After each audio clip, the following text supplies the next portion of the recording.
BostonHerald.com. Boston Herald Radio. Now, it's the Boston Herald's morning meeting with Jaclyn Cashman and Hillary Chabot. There's a welcome sign hanging on the door, so don't you be afraid to ask for more. Morning meeting. Cashman, Chabot on Boston Herald Radio. Boston Herald Radio.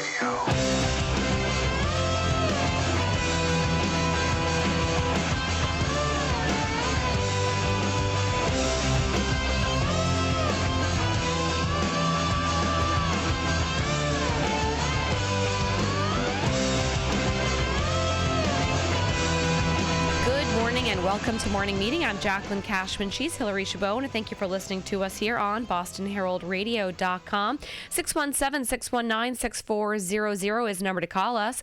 617-286-5633 is the number to text us. We are thrilled on this spooky Halloween to have Senator Stanley Rosenberg in studio. Good morning. Happy to be with you. I actually, I'm in costume today for the viewers. They can't see me, but I dressed up as a state senator this morning. Very convincing. It's very scary. Thank convincing. you. Thank Very you. scary. We have to start off with Wait a minute. Convincing, scary, I don't know. Yeah, I'm worried about that. We see it a little differently, I think. First question off the gate, we'd like to hit you with the hard-hitting questions.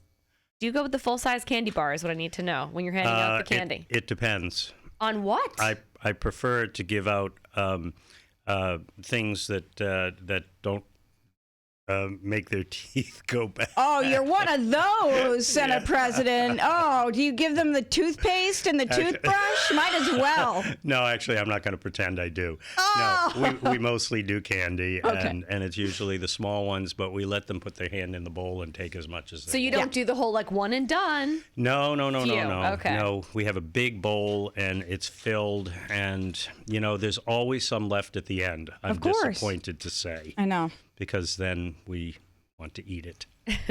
Now, on to more serious topics this morning. Yesterday in the Boston Herald, Matt Stout did a great job sort of outlining the sort of money that these lobbyists are able to make up on Beacon Hill. And I just wonder, given the fact that state senators only have to wait 1 year before they can become a lobbyist, but they can work for the firm right out the gate when they leave office, seems like there should be a larger buffer period. Are you against the idea of maybe extending that to more like 2 or 3 years to ensure that while they're in office, there's no way that they are potentially sort of thinking about their next job and making legislation that could impact their future employer? So that's really complicated, because if they're thinking about their next job, it might be in higher education. It might be to go back into the field that they came out of. So, when people decide it's time to move on, most of them do have to go to work. And so most of them would be thinking about, where am I going to work? So only a very small number, relatively speaking, go into lobbying. Most of them go back into the profession from which they originally came.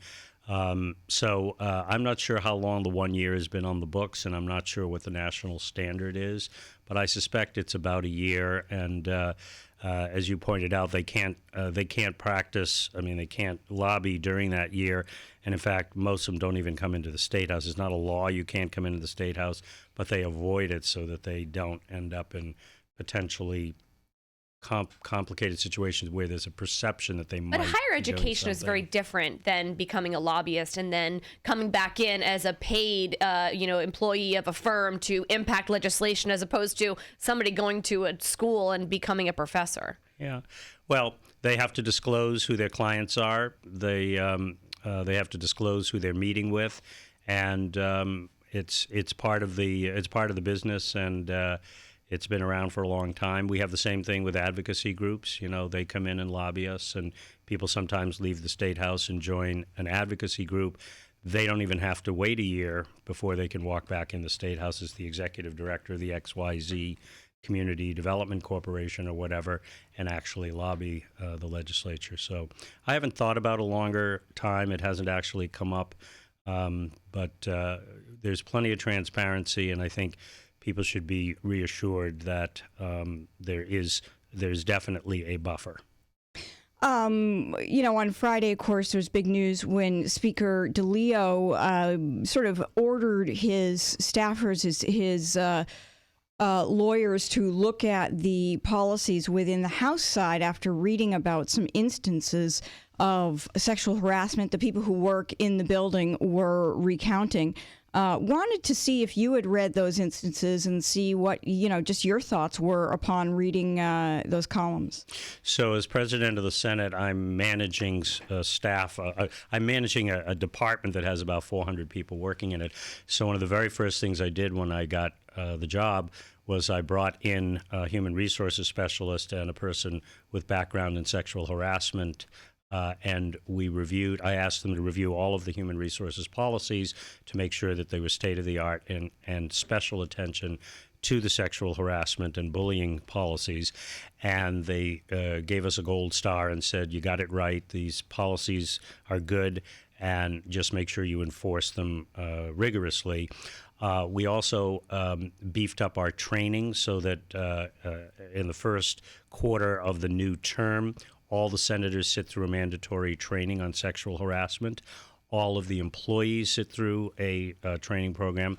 What I discovered this week. Is that like in the Gardner Auditorium or? Well, it depends. It depends the size of the particular group. It could be in Gardner.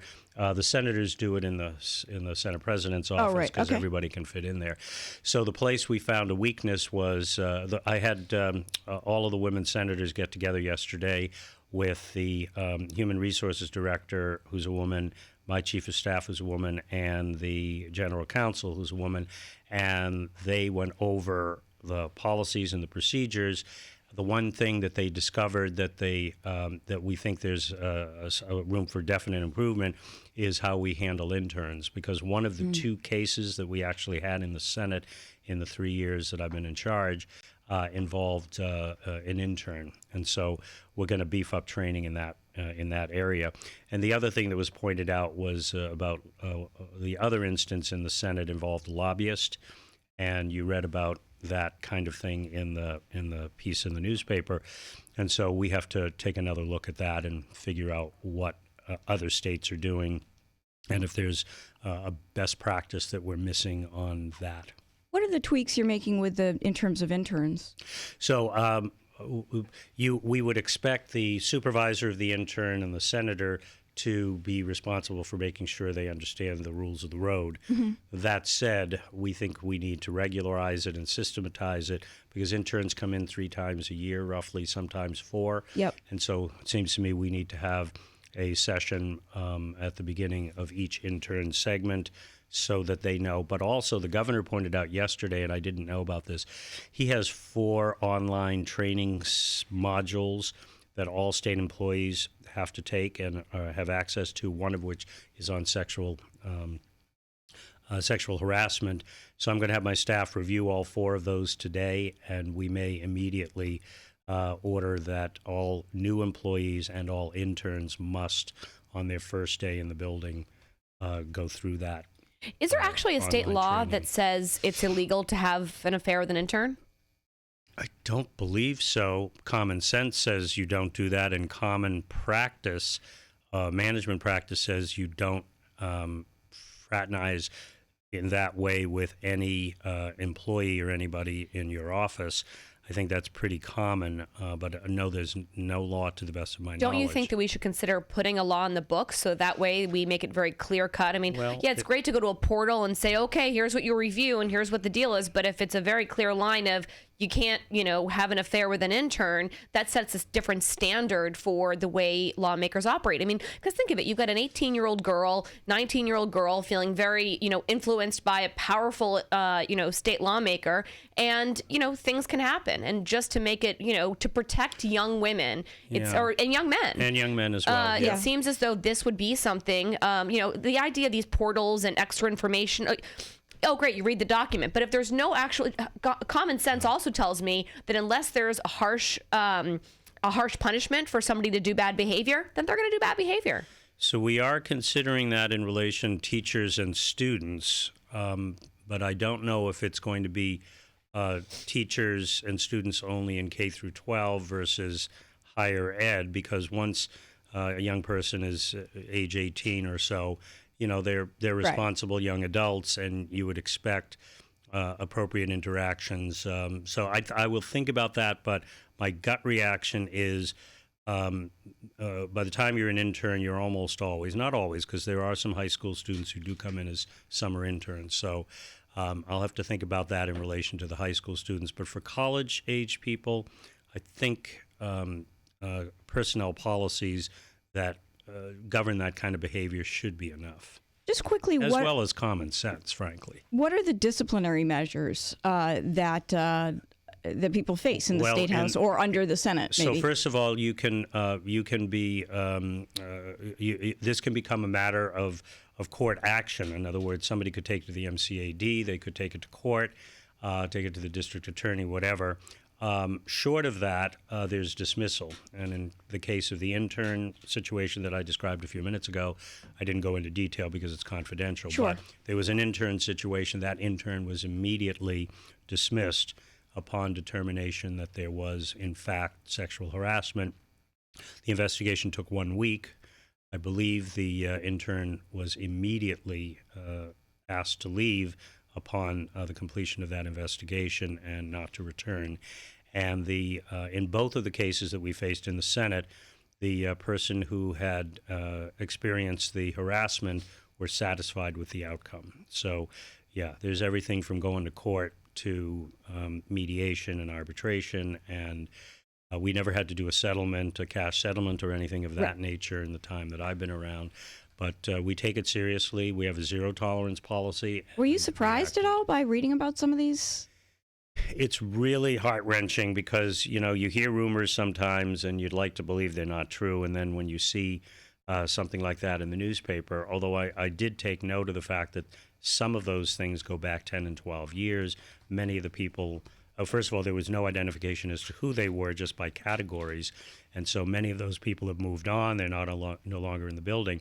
But what it did was it served to highlight and remind people that this does go on and we should not accept this in our society.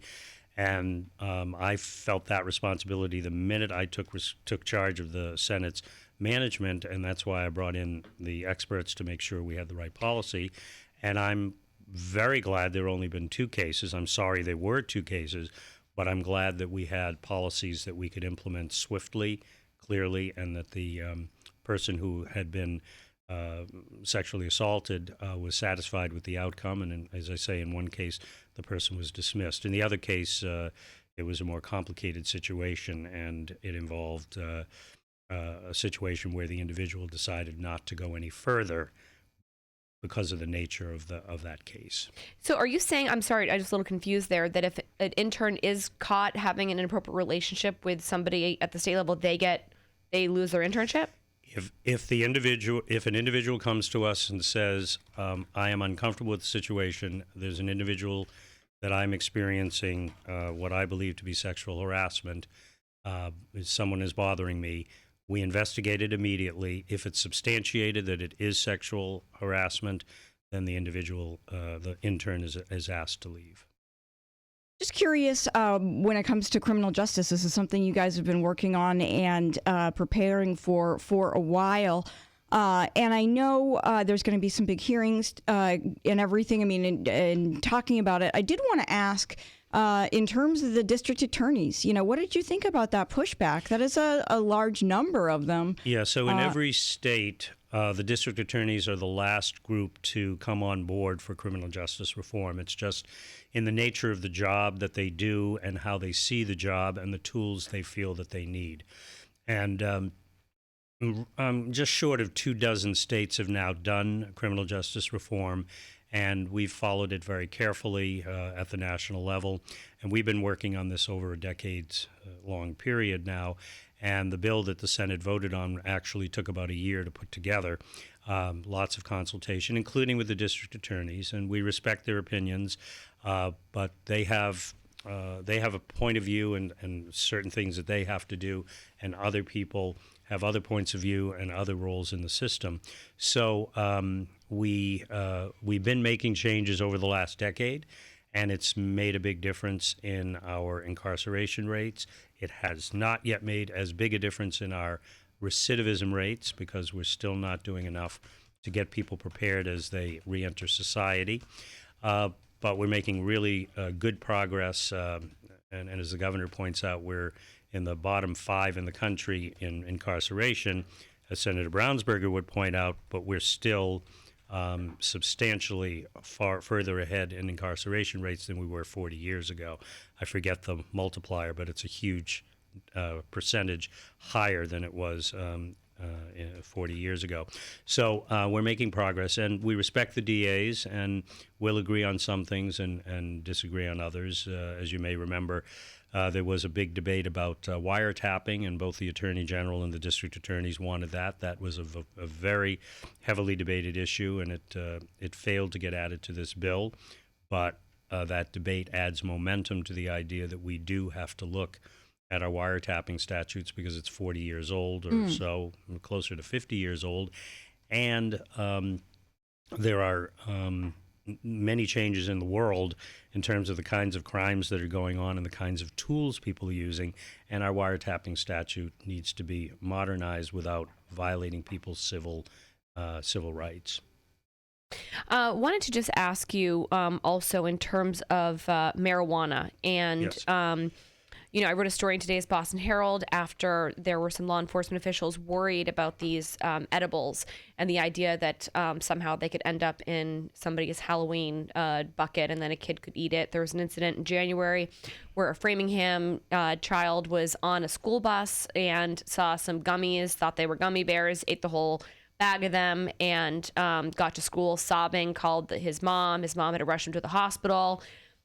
We hear like the Attorney General talking about, when we're talking about the legalization of marijuana, that, we have to be careful of gummies. Well, it's like we already have gummies in the state. So why are they allowed? And isn't that something that we should absolutely do away with? And if the very least, if you want to have some sort of a sweet treat that has marijuana in it, that it looks nothing like a candy and it's not something that would even be appealing to a child.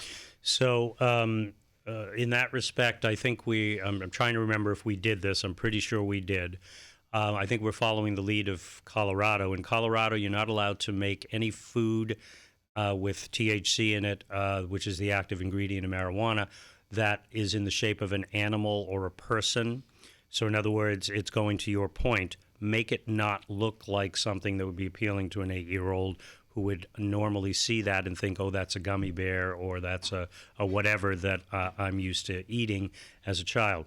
So adults have an extremely serious responsibility here. If you are going to use the product in your home, and whether it's edibles or marijuana that you would smoke, you have to be responsible and recognize that you have children growing up in that home, and you have to be extremely careful, and especially with edibles and beverages and things that you can apply to your skin and things of that nature, because they can be just as potent, and in fact they can be more potent than marijuana that you would smoke, because you can be careless about how much you end up using, as the story you just told of a child eating a whole package of what he thought were gummy bears. And I have no doubt that has happened and will happen if adults are not responsible. But isn't it also, you say that we're following the lead of what is happening in Colorado, but in Massachusetts, they have those red fishies, the same red fishies that you'd get at the cinema or whatever. So,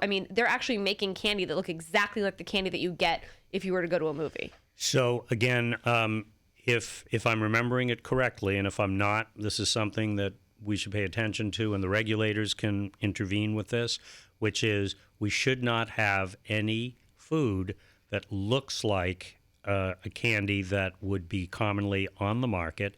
Again, in Colorado, they have a symbol on each piece of the candy, so you recognize that it is not a normal red fish or a gummy bear. It has a symbol which everybody, adults, understand means this has got marijuana, active ingredient of marijuana in it. Handle this with care. And so hopefully eventually teaching the children to avoid those pieces of candy as well.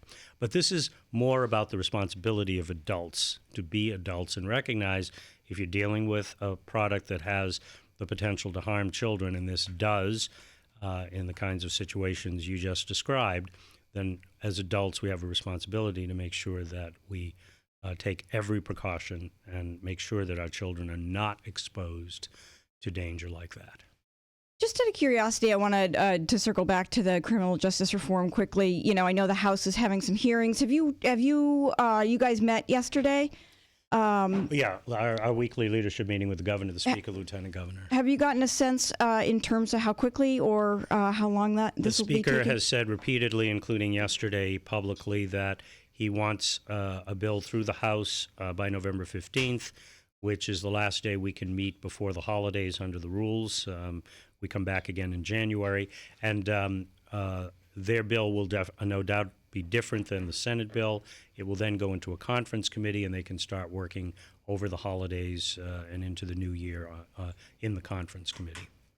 One of the things I saw was that there is some sort of deadline coming up in terms of the bump stock ban. And of course, the Attorney General also issued something yesterday or late, basically saying they urge Congress to evaluate bump stocks. And I was actually quite surprised at the fact that this just fell off the map. And I'm not saying for the Massachusetts legislature. We've I'm been very saying active on it. yes, no. I'm just saying, you know, this seemed like something that was such a given. And I've been totally baffled by the fact that it is like so quiet. I mean, it was building momentum that week and then just off the face of the earth. But you know, this is the pattern in Washington on this issue. Basically, a horrific event occurs, and they're getting bigger and bigger and more horrific. And so Washington's reaction is to pray and send condolences and show up at funerals, to talk a little bit about we should do something about this, wait 2 weeks until it dies down in the news, and say, thank God it's gone away. That's unacceptable. And we acted quickly here in Massachusetts. There is still disagreement on the language, but both the House and the Senate acted a couple of weeks ago, about 3 weeks ago now. The deadline is that it's part of a final deficiency budget, and the comptroller needs that signed into law by midnight tomorrow night in order for him to close the books. And therefore, we're under pressure to get that bill to the governor's desk. If we can't agree on the language, we can hold that in conference and keep negotiating in the next few weeks, even as the financial components get put into place so the comptroller can do his job.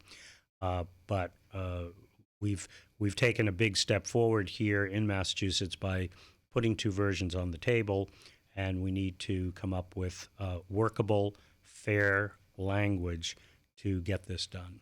There's no need for bump stocks. The only use for bump stock is to turn a weapon into effectively a machine gun. And since the 1930s, it's been illegal in this country for civilians to own a machine gun. So taking it and creating this device that turns it into a machine gun is just bypassing, trying to get around the law. We need to crack down on it at the national level, and if we can't, then we have to deal with it at the state level to protect our own people. Can you talk about this legislation that Senator McGee has put forward looking at tolls? I know as somebody from the western part of the state, you're going to be all for this because that you guys have been sort of unfairly saddled with tolls. On the other hand, it sort of seemed to come, I mean, I was just very interested in the first place that Boston Mayor Marty Walsh would be open to that. And it sort of seemed to come out of the blue. Do you have a sense of how much support this tolling bill has and whether it's got a chance this cycle? So I'll divide the question. Yeah. I'll talk about Western Mass after. But in terms of the policy, here's the problem. We have the gas tax is going to be a diminishing revenue source as more and more cars are electrified because we have to get fossil fuels in our transportation system out of the picture as well in order to address environmental concerns and climate change. So it's only another decade or two of the gas tax at most before it's going to be almost useless. Because when you think about autonomous vehicles and electrification of vehicles, and Tesla's now got a vehicle, 3 or 4 other companies are putting vehicles on the road. Wow. Tesla's working on the battery storage problem. Other people are working on that. So within a decade or two, a substantial portion of our vehicles are going to be electric powered. We're going to charge them at home and charge them at work and charge them along the highway. And so therefore the gas tax is pretty much going to become a de minimis revenue source. So we need a very little. Yes, no, Yeah. I'm sorry. I thought you were asking. I was enjoying. Oh, okay. And so we have to come up with another way of paying for the maintenance of our roads and bridges and also for our public transportation. And a substantial portion of public transportation is still on the tax dollar as opposed to on fares. So we have to reconceptualize how we're going to finance transportation. Now, with regard to Western Mass, we in fact were paying a disproportionate share for a while. In the mid-'90s, we broke the turnpike into two highway systems, west and east. Right. And we took the tolls away from most of the west. It was actually a political gimmick. Oh, by I Governor know. I Weld. remember. That? Yes. And we were kids at that. No, I'm only kidding. So, but he took the tolls off of most of Western Mass, and then eventually they realized that the roads were falling into disrepair again in Right. Western Mass, and they said, "This is crazy. We'd rather pay some tolls rather than paying much more in the repair shop for our struts and whatever's that keep getting broken on the roads." So we put them back in place. So then people who pay tolls, which is only along the turnpike, Have a great road. have a great road. And a lot of the rest of the state doesn't have great roads. I'd rather And- not pay tolls. I'm fine. You're fine? Yes. You'd rather go to the shop? That's because you don't use the pike all the time. Well, no, but that's Right. just it. The Pike. I am fine with fixing my car. Thank you. I do not want. But there is an equity question. Yeah. It's an equity question because the people who are driving on the toll road are also buying gas and paying the gas tax, and a portion of that gas tax is being used to fix their roads, but also to make it possible for other people to ride on their roads. So people north-south don't have to pay tolls. People who go east-west do. And so some people say it's also a matter of fairness. So we'll leave that for the moment, huh? Well, I'm wondering. Just do you get a sense of how strong of support there is in this? Did he There's not enormous support. Right. And there's actually another thing we should be doing, and the legislature approved it and the governor vetoed it or refused to implement it, I don't remember which is VTM, which is basically tracking your mileage and charging you based upon the miles. Per mile? Yeah, a per mile thing, which is being experimented with in the West Coast and seems to be pretty successful. So, but the bottom line is we need a new way to finance our road and bridge maintenance and to increase public transportation. So that idea, just really quickly, so you're saying that if somebody drives more, that then they pay more in taxes for the roads? If they use the road more, just like trucks do. If you drive a vehicle that's very heavy, like most trucks, you pay a different fee for putting your vehicle on the road, and it's designed to pick up more of the cost of maintaining the roads. And by the way, the Senate did an exercise during our Commonwealth Conversations tour this year called Mass Moves, working with the Barr Foundation. We had a 2-hour session in each of 9 locations across the state to have people come together and talk about their vision for transportation in Massachusetts and what their values were. And it was so interesting because one of the major findings was people were absolutely divided on how to pay for it, but half of them were willing to pay tolls and fares, and the other half were willing to increase general broad-based taxes. So it was 50-50. So Just want to switch gears here really quickly. I know we don't have much time left with you, but Charlie Baker recently had asked for a waiver from the federal government when it comes to health care in Massachusetts, and it was denied. They said it came in too late. Just want to get your sense on that. If you think that he should have seen the writing on the wall that Donald Trump was going to make these changes, which ultimately is going to increase the cost of healthcare in Massachusetts, and that he maybe did wait too late. So you have to give the governor credit for the $52 or so billion package he negotiated in the closing days of the Obama administration, a 5-year program, which was going to be extremely generous and helpful to Massachusetts and our healthcare costs, because after all, the federal government drove us to universal coverage ahead of the rest of the country, and therefore we are sort of the pioneers in America on this stuff, and it came from the federal government. So he could not have anticipated, and he did not support the election of Mr. Trump to president, as I recall. But he has to deal with that, as do all the state governments, in terms of working with the federal government on policy. It's a disappointment we didn't get the waiver. There are other waivers pending, and I think we got at least one waiver approved by the federal government under Mr. Trump, and we hope we'll get additional waivers from them. It was a disappointment we didn't get that one, but there are others pending, and there are bigger problems. CHIPS, if the CHIPS program doesn't get renewed, that's worth $300 million a year to Massachusetts. That's insuring children 18 and younger. I should say young people 18 and under. And we have an extension, but I think it was only a 2-year extension that they're working on for the subsidies for low-income workers, and that was worth $160 million. And we think that one is going to work out okay, but we still are worried about CHIPS. So the healthcare scene is very volatile and we're very uneasy about what's happening in healthcare. I know that criminal justice reform is obviously the priority. Is there anything else before the November holiday break that you Senate guys... will be debating a major bill on health reform. Again, we've been working about a year with the help of the Milbank Memorial Fund in New York, researching best practices in other states for cost containment without compromising quality and access. And that bill will be debated in a couple of weeks. This week, we're going to debate a sexual harassment on college campuses. We did a bill last year. We've improved it. We're going to do it again this week and send it to the House. And we have a bill on the environment called the Camp Bill, which is designed to get the state to be even more active in planning for resiliency and adaptation as relates to climate change, because we're a coastal state from Essex County to the Cape and the Islands, and sea rise and increasingly severe weather conditions are a real threat to our economic and social future. Senate President Stanley Rosenberg, thank you so much for coming in My pleasure. studio. Thanks Always for having me. We'll appreciate see it. you next month. Okay. All right. Thank you so much. Let's hit a quick break, and happy Halloween to you. And to you.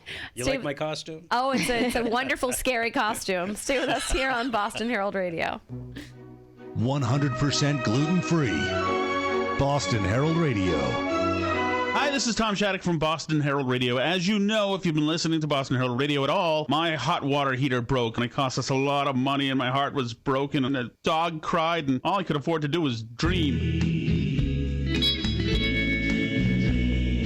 That's until I found Find Mass Money. Seriously, I went over to findmassmoney.com. You know, we've been playing the spots now for a few years, and I found money. Findmassmoney.com. It's a free service from the state treasurer's office. I went to findmassmoney.com, and yes, I found money. I swear this is true. So if you're on the list of people waiting to claim their share of $2.4 billion, that's a lot of money, of unclaimed property, then go to findmassmoney.com. Or you can call the state treasurer. That's 1-888-344-MASS. That's 1-888-344-MASS. Findmassmoney.com. I gave it a shot, and it worked out for me. Findmassmoney.com.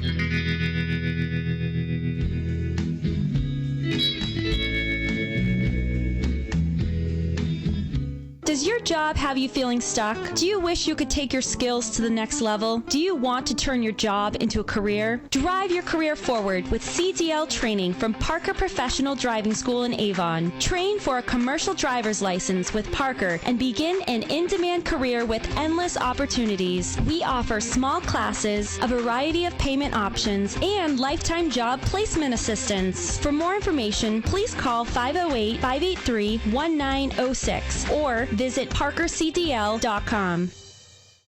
Bay State School of Technology in Canton is enrolling students for winter classes. If you're looking for a career change, get the training you need to become an HVAC technician, an electronics technician, or a major appliance technician. Receive hands-on training, and no experience is needed. Join one of the most sought-after employment industries. Open house is Wednesday, November 15th, 9 a.m. to 6 p.m. For directions and more details, visit us at www.baystatetech.org.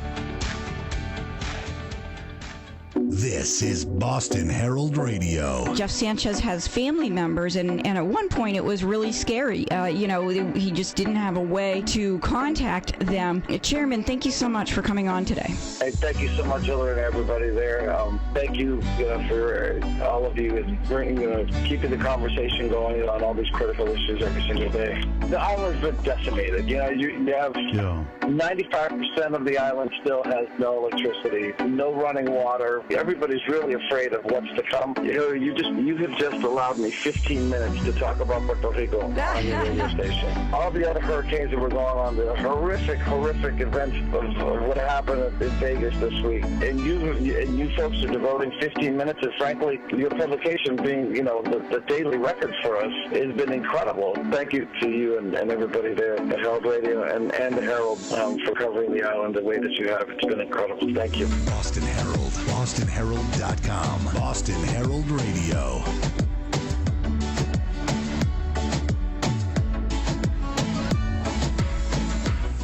Nick Coles has been showing folks around his Vermont orchard for over 30 years. It's almost reminding them of something that's right in the world. He's also a master in the art of pie making. I do a little meditation first. I take an empty pie plate, one in each hand, I stand on one foot, close my eyes, and I balance, and I call that Pai Chi.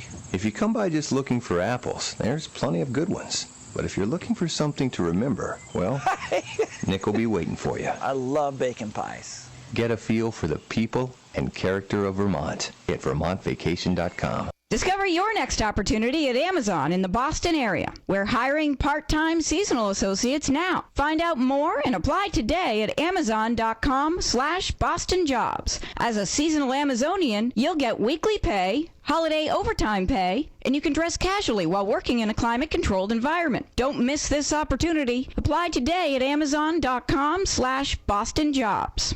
Amazon is an equal opportunity employer. Are you looking for a new career? Spalding Nursing and Therapy Center in Brighton is hosting a job fair and hiring for all positions at their new location at 100 Beacon Street in Brighton. Stop by.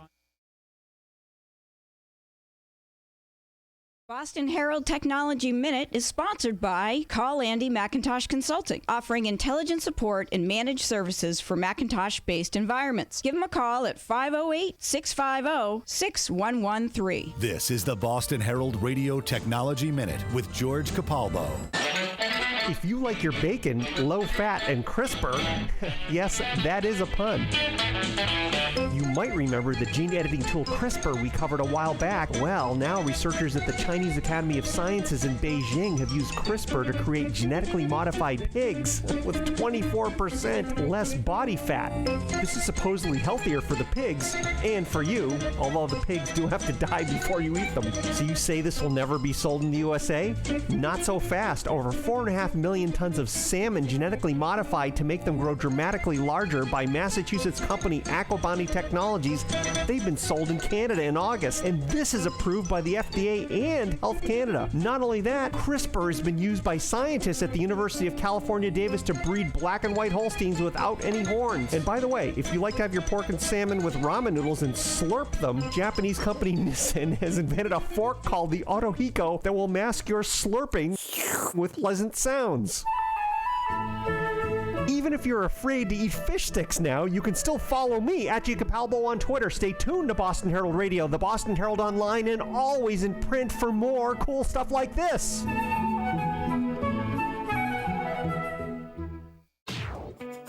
I am Michael Graham. Halloween proves that millennials really are scary, and it ain't the costumes. I'll tell you why after I tell you about Kitchen Center of Framingham at magnificentkitchens.com. Maybe tonight you'll be puttering around the kitchen looking for that big bowl you dump your Halloween candy in every year, and you'll notice that your kitchen is, well, a bit of a dump too. That's not good for your family or your home's resale value. But finding someone to do the remodel can be scary. Until now, visit magnificentkitchens.com and see how terrific your kitchen or bath can look after the magical transformation by Kitchen Center of Framingham. If your kitchen is a nightmare, call Kitchen Center of Framingham today, magnificentkitchens.com.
Hopefully to sing Linda Ronstadt with me. I think that's really the only reason he ever comes on. Josh? It only Linda Ronstadt, Hillary. The two of you together, it's irresistible. So, Josh, of course, we talked with Stan Rosenberg just recently, and you probably saw that Speaker Bob DeLeo last Friday decided to sort of re-look at his sexual harassment policies. And I thought to myself, Josh is probably getting a lot of business right now, or somebody's probably doing a lot of looking, and people are losing it, because certainly this seems to be something that is sweeping the nation. So I figured I'd reach out to you and see what you're hearing out there. Well, I guess there are two things. The first is there certainly is a kind of peak in public attention to issues of sexual harassment in the workplace or work-related sexual harassment, or to be clear, in the Weinstein case, the Kevin Spacey case, what you're talking about is sexual assault, really, which is a different and more horrifying thing than sex harassment. But let me just say this, because it's critical to understand that the focus of public attention doesn't have much to do with the reality day-to-day in the workplace. There are very few workplaces in which sex harassment is not part of the day-to-day experience of some women. The bottom line is that notwithstanding the law, notwithstanding the efforts of good-hearted management and even the efforts of employment lawyers like me, people continue to behave in a way that if you were to look at it in a newspaper article or step back and look at it as a person, it really defies explanation. There is a kind of scourge of compulsive objectifying behavior in and around the workplace that is the reason for the sex harassment laws, and is the reason that I continue to be as busy as I am and my kids get to go to college. Unfortunately, of course. And it is so interesting. It does seem, and obviously I think yesterday I saw something about the Weinstein situation going back to the 70s now, with other people coming forward.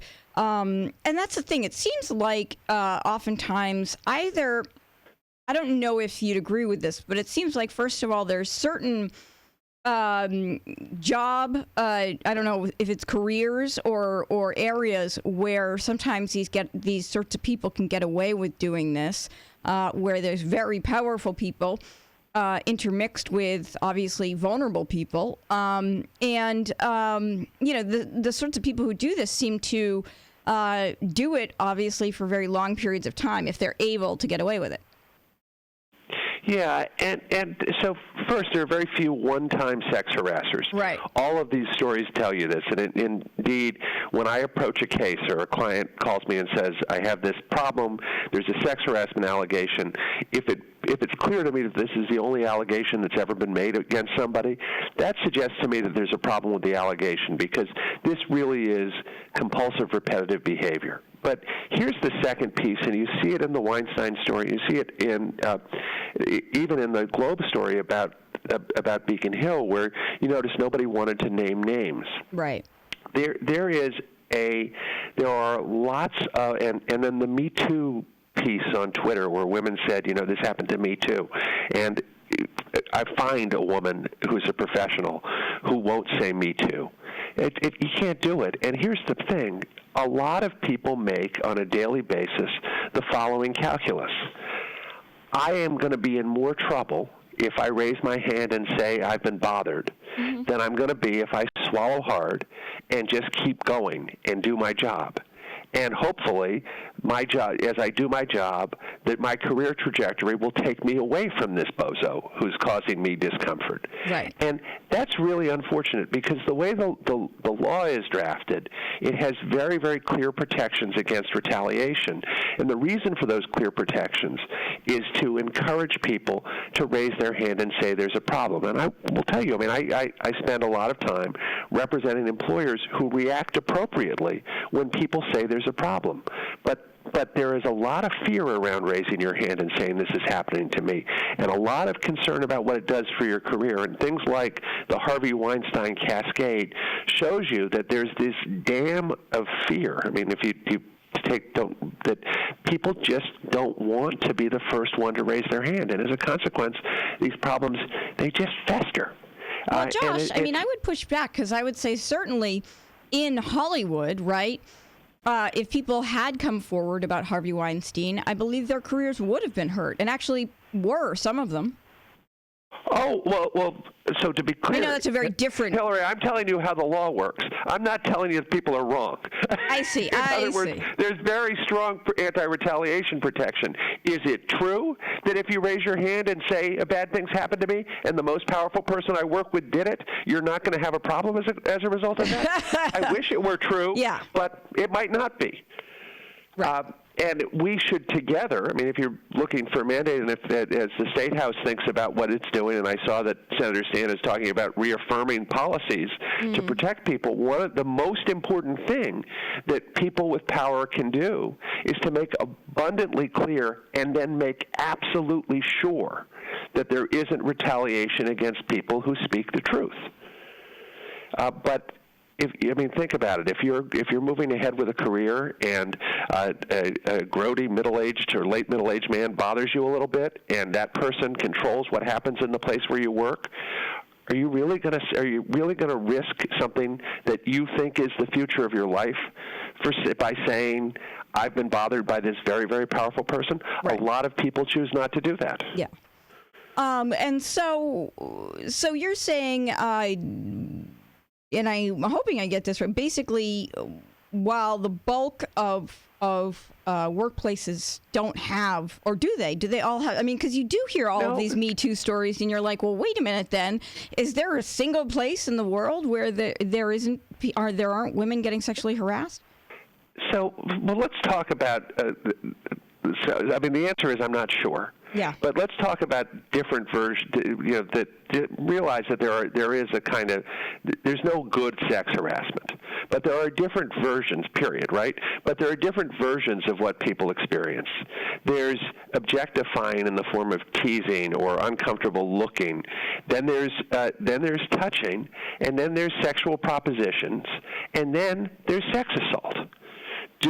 Are most workplaces characterized by sex assault, which is what the Weinstein stories are? I think the answer is absolutely not. I don't think it's certainly not been my experience as a lawyer that I deal with very many cases in which the underlying allegations amount to assault. Are there, and then I think that goes the other way, right? Propositions, so many more proposition cases than assault cases. Uncomfortable touchings or comments, many more of those even than proposition cases.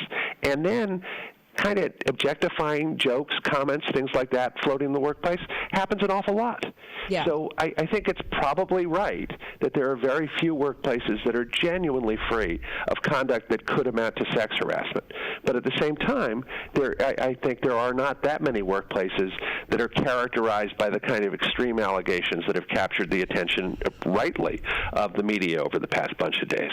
So, Josh, if somebody says in the workplace, a guy says, hey, do you want to go out and get a drink after work, to a female coworker, is that sex harassment?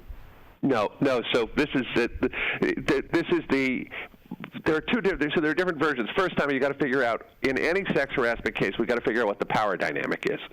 Because under Massachusetts law, sexual harassment of a subordinate by a supervisor is strict liability for the company. So if a supervisor is approaching a subordinate, there are particular things to worry about. But we certainly don't have to stop being people and being interested in one another just because we work together. So it's okay if you ask somebody out for a drink. It's even okay if the reason you ask somebody out for a drink is you're romantically interested in them. What's not okay is if the person says no. If the person who does the asking keeps asking and makes abundantly clear that even though they're professional colleagues, the only way that the person doing the asking sees their colleague is through a lens of sexual desire, that then can become harassment. So loosely, if you're looking for a rule, I've told people for a long time, if you ask somebody out and the response is, I'm busy, I can't make it on Friday, and then you ask them out again, and it turns out that they're busy for every conceivable Friday in the future, that's the time to stop. The third or fourth request, not so good, because then it's clear that you're just pushing, and that's the legal standard is unwelcome attention of a sexual nature, and the person has let you know it's unwelcome, and the attention continues. That can be harassment. So say, somebody who is a very important person and runs a radio station and, calls himself the executive producer of T-Unit. Yeah. Say that he demands that an employee does potentially an ice bucket challenge on a roof. Is that sexual harassment? So I want to say two things. The first is that Tom, our attorney-client privileged relationship is hereby officially over. What?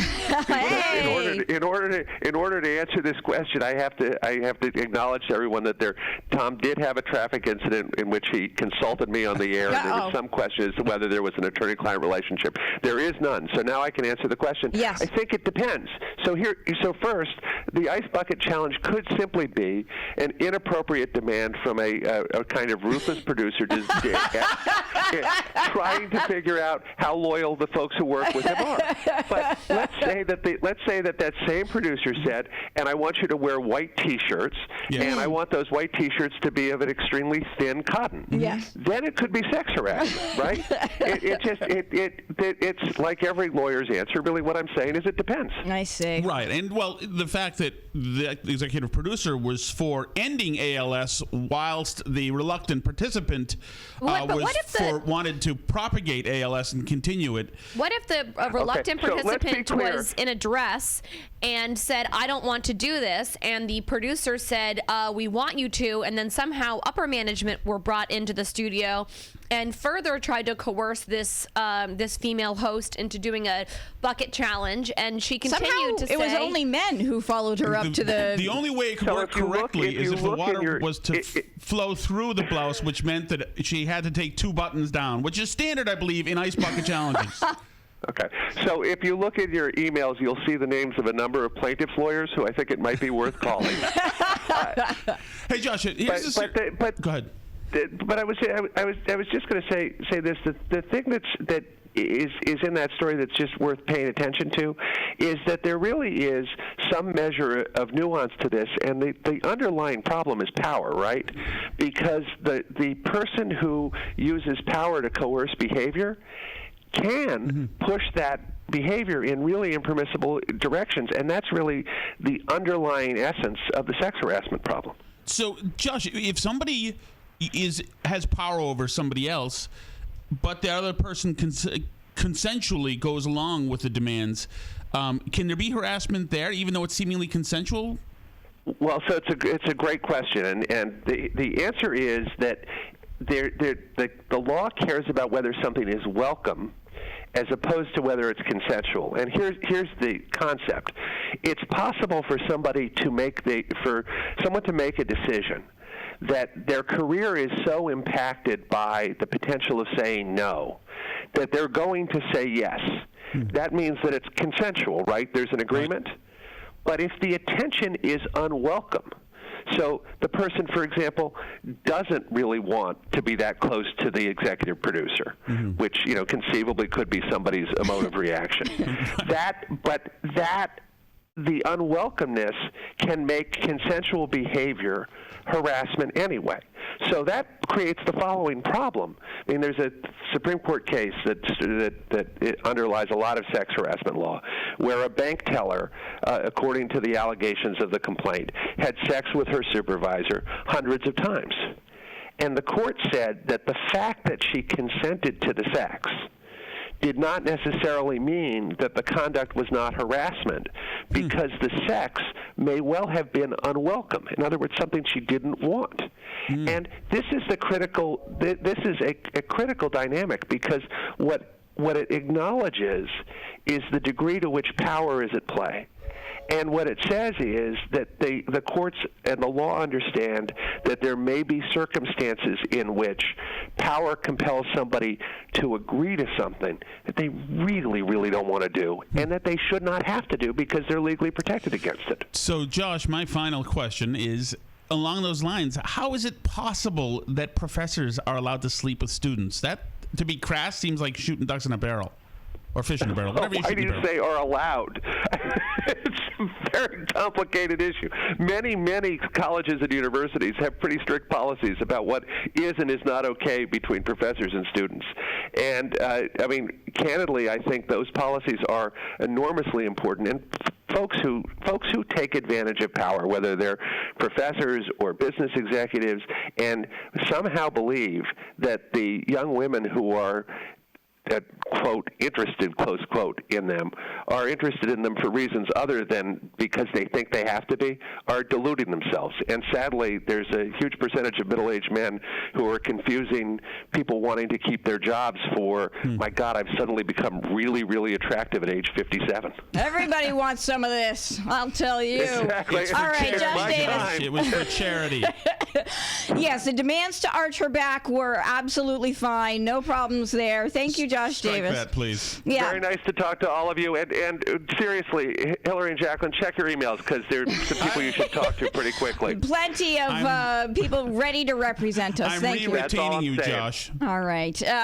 Let's hit a break. Bye, everybody. Bye. We will be back. He won't even take your case. Do you understand? Senator, you are now harassing him about taking the case. Exactly. Senator Eric Lesser is going to come after this break. We're going to chat with him about all sorts of things. Keep it here for that on Boston Herald Radio.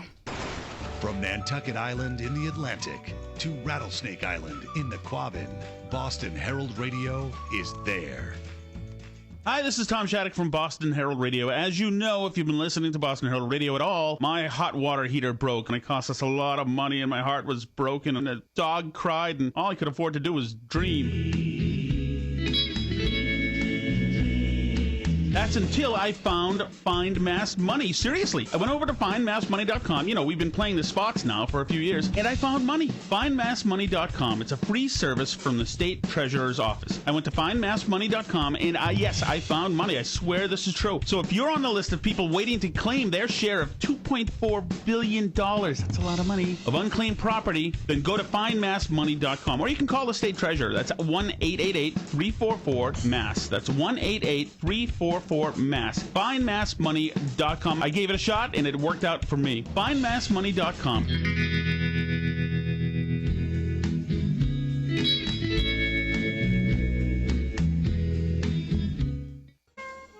Female monotone narrator, $5,000. Madagascar, the fledgling offspring of Gondwana. Natural sounds of a brook, $2,000.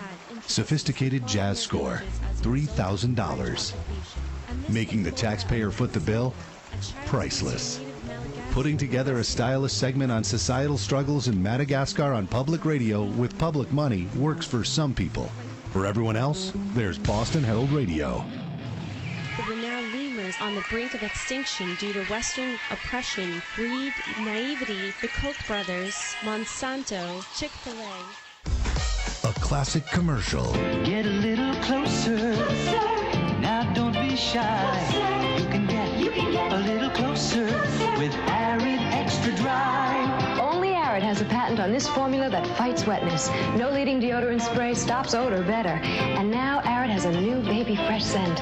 It smells, Get a little closer with the baby fresh scent of Arid Extra Dry. Arid fights wetness and odor, now in a new baby fresh scent. Instead of hearing this oldie but goodie, you could be hearing an ad for your company. Maybe bundle your radio spots with print and web advertising. Cover all the bases. Find out more by calling 617-619-6183 or email Kathleen.rush@bostonherald.com. That's Kathleen with a K, .rush@bostonherald.com.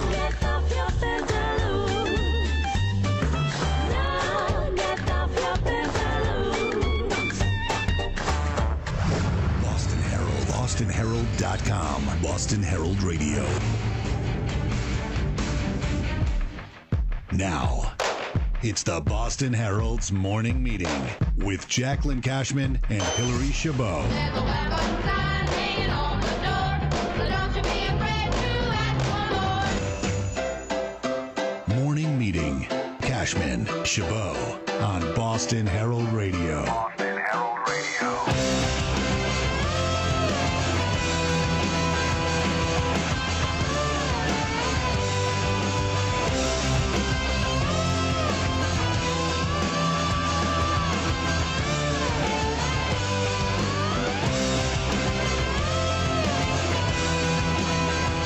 Good morning and welcome. I am Hillary Chabot. This is Morning Meeting on Boston Herald Radio. We haven't actually even touched on the Trump administration. They've been pushing back on these indictments. Paul Manafort, of course. But we have yet another local Politico with us. Eric Lesser, the state senator, is joining us. I've been trying to get him on for a while, and so figured we would have him join us. There's a bunch going on, of course, when it comes to either criminal justice reform. But, we just had on State Senator Stan Rosenberg, the Senate president, and he talked about updating the sexual harassment sort of guidelines. Senator, thank you so much for joining us here on Boston Herald Radio. Happy Halloween. Happy Halloween to you. So, I don't know if you got a chance to, obviously you must have seen what Speaker Robert DeLeo put out last Friday. What are your thoughts on updating sexual harassment policies in the State House? And were you surprised to sort of read the incidents that women have had?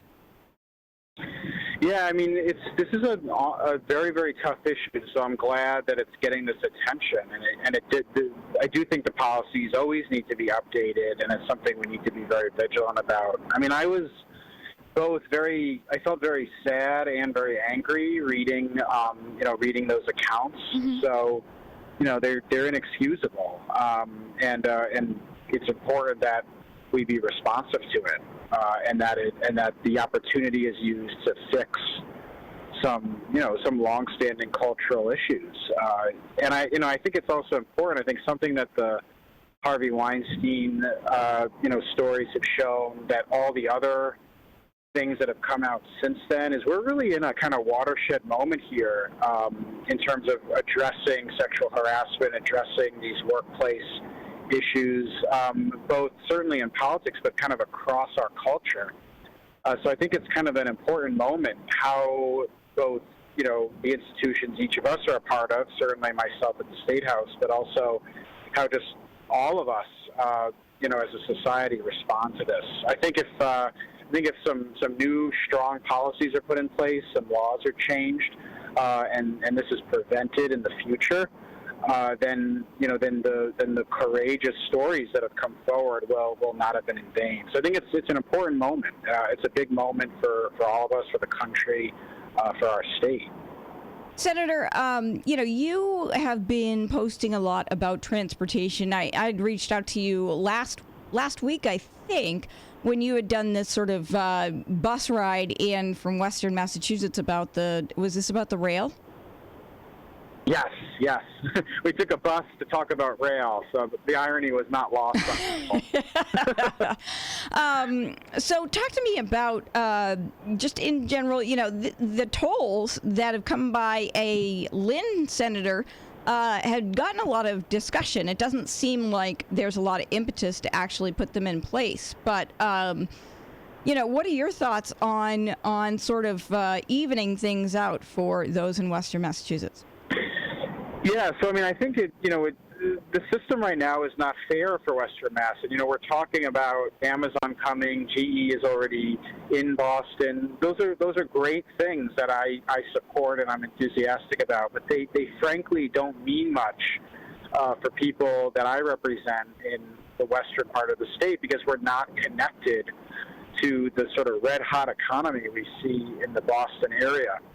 So we rented a bus because it just seems very hard, frankly, to get Western Mass's voice heard on Beacon Hill sometimes. And a hearing was being held at the Transportation Committee last Tuesday, so a week ago today. And we were kind of thinking through, we had so many people reaching out to us about this issue, about the issue of connectivity to Boston, about the traffic problems on the Pike, about their desire for rail service. So we're kind of thinking through, well, how do we do this? We could have written testimony. That doesn't really have the same impact, although we certainly welcome it. So it dawned on us, well, hey, why don't we rent a bus? So I put an email out and I posted on Facebook for just open to the community that we were going to rent a bus and all go together to the hearing to testify. And we had people from all over Western Mass sign up. We had about 40 people, actually I think it was 40 exactly, who showed up at 7 a.m. at the Hall of Fame parking lot in Springfield last Tuesday, got on the bus with us, drove out to the State House, and sat through a multi-hour transportation hearing. And to the credit of the two chairs, William Strauss from the House and Tom McGee from the Senate, they extended the length of the hearing to accommodate everyone. At a certain point, we had to move to a different room because there was another committee that was waiting to use the space we were in. And we got every single person that came in that bus who wanted to testify did. So we'll see where it goes. We'll see what it leads to. But it was an example, I think, of just how frustrated people in Western Mass feel with the status quo right now. And, the fact that people would jump on a bus, they didn't get home until about 4 o'clock that afternoon. That's a long day for people. People took off from work. They left other commitments to do this because they felt it was important. Hey, I was wondering, I've been seeing a lot of comments from Elizabeth Warren about the Democratic Party and about how the center really isn't where it's at. And there seems to be some sort of differences. And I saw that, I don't know, you guys had some sort of millennial thing where you're hoping to appeal to millennials. Where are you on this? You're a guy who spent, obviously, time in Washington. You sort of see the trends here. Do you feel as though things are shifting progressive, or do you think that it's a bad idea to leave the centrists behind? So I have a little bit of a different take on this. I think it's a good question. So we did this millennial engagement last year. We went to 11 cities and towns around Massachusetts and listened to young people and their concerns and what their feelings about government and politics. And something very interesting, I learned from those engagements. The division right now and the frustration, I don't think is left-right. I don't think it's Democrat-Republican or even liberal-conservative. I don't think it follows the traditional axis that we have analyzed politics for a long time. I think that the division is, are you fighting for me or are you not? Are you trying to change the system and change and transform institutions, or are you trying to protect them? And so I actually think that what you've seen is the candidates that have been the most popular with young people on both the left and the right are candidates that kind of speak truth to power and push that transformational message. So, Bernie Sanders and Elizabeth Warren are two of the most popular elected officials with young people. So was Ron Paul. Right. So to that extent, Senator, right. I'm wondering, do you think that the Democratic National Party and the Republican National Party should even exist anymore? I mean, it seems like they've become symbols of institution. Yeah, I mean, I think all these big legacy institutions across the board, quite frankly, are under assault. And if they don't dramatically change and reorient themselves, they're going to be extinct anyway, because the public is going to kind of do it for them. So, I mean, both major parties, the DNC and the RNC, are a shell of what they were even 10 years ago, let alone 20 or 30 years ago. So, I think by necessity they have to pretty dramatically change how they are structured, how they advocate or push for things, or they're going to kind of go the way of the dodo bird on their own. I mean, just a good example. I'm involved with a lot of groups right now that are working, to nurture and to mentor young people to run for office, and working on a lot of progressive issues. Almost none of them are being done through the traditional party structure. Groups like Flippable, which I've done some work with, groups like Sister District Project, Indivisible. A lot of these groups, have have grown up organically in communities completely independent from the old party and government structures, and that's a big change from even just a little while ago. I mean, even the Obama campaign in 2008, which feels like ancient history at this point. His whole message was a radical message in the sense that he was arguing for a change in politics and in a change of how we approach things and in a change in how we debate and argue things. But it wasn't a doctrinaire Democrat versus Republican message. He actually talked quite a lot about transcending old political division. Now, that wasn't necessarily so successful once he got to Washington. We got to make him history lesser. We gotta be like the Whigs, right? We're gonna make them. We're gonna toss them out of here. They are boring. Nobody seems interested anymore. Senator, what are you dressing up as today, and what are you taking the kiddos as?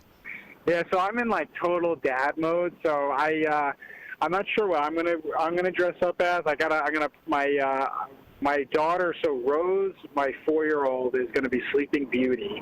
Aww. So that was a whole big process of determining that. We went through a lot of different photos and tryouts, and that's where she landed. So she's excited. And then my littler one, Nora, who's 10 months, she's going to be a baby lion. God, I love the baby lion costumes.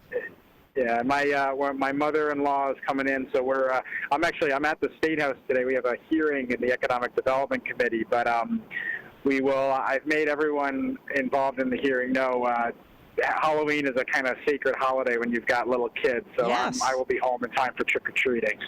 Well, whatever you do, do not dress them up as Orphan Annie before Daddy Warbucks got involved, because basically they just look like a street urchin, and nobody really knows what's going on. Well, Senator, I appreciate your time. Any other breaking news you got for us? Yeah, well, nothing going on in politics, right? Certainly in Capitol Hill. Quiet. Yeah, totally quiet. No, I mean, I just think, just to build up your point, Hillary, about, going the way of the Whigs, I think that's right. I mean, I think that we're in a really kind of defining moment here, and the question is going to be what comes next. What fills that vacuum, and is it filled in constructive ways and in ways that kind of move us forward on these defining issues, or in ways that are counterproductive? So, so time will tell, but I think we need people in there getting involved to help define that future. I just wanted to ask you, Senator Lesser, when it comes to, the sexual harassment stuff that potentially can go on, up on Beacon Hill, what happened last week with DeLeo, what do you think about the idea of actually creating a law that says it's illegal for a lawmaker to have a sexual relationship with an intern? Currently you have these, well, I mean, right now you have a daughter, so you can relate as a father. Yeah.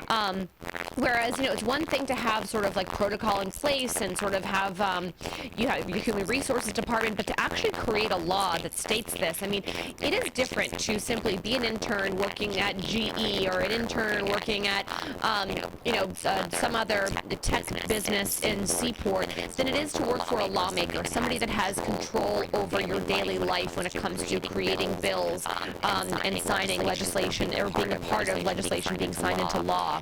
And it seems as though women and men can be incredibly influenced by lawmakers, and that we need to take a step further than just simply have protocols in place, but instead actually make lawmakers aware that if something like this were to happen, that they could actually get into some serious trouble for it. Yeah, it's an interesting idea. It's not something I had really thought about.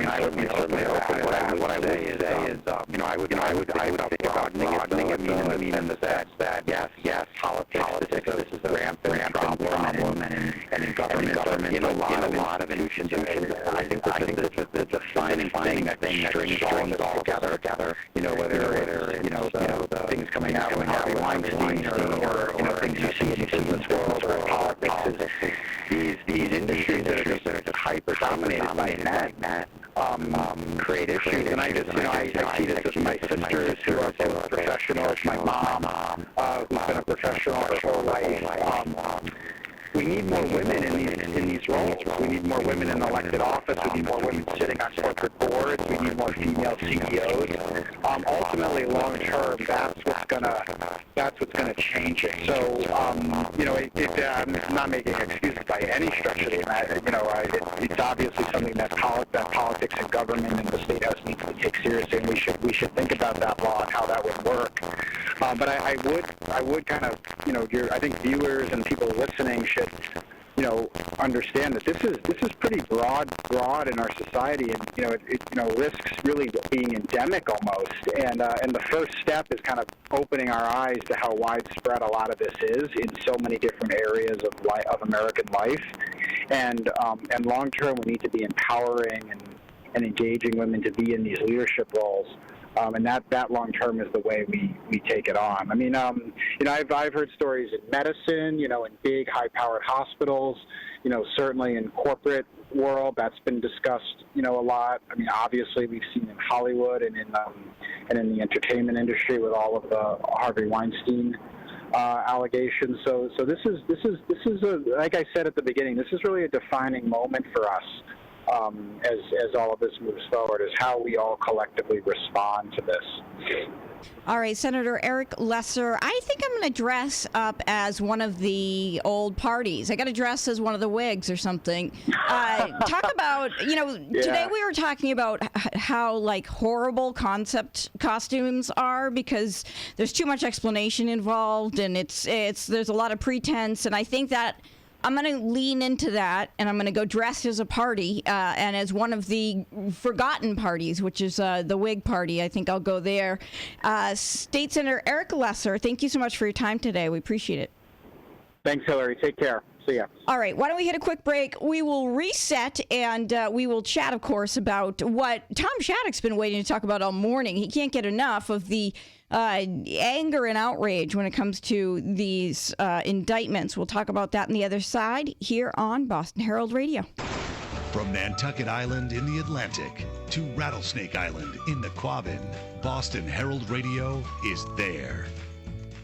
Hi, this is Tom Shattuck from Boston Herald Radio. As you know, if you've been listening to Boston Herald Radio at all, my hot water heater broke, and it cost us a lot of money, and my heart was broken, and the dog cried, and all I could afford to do was dream.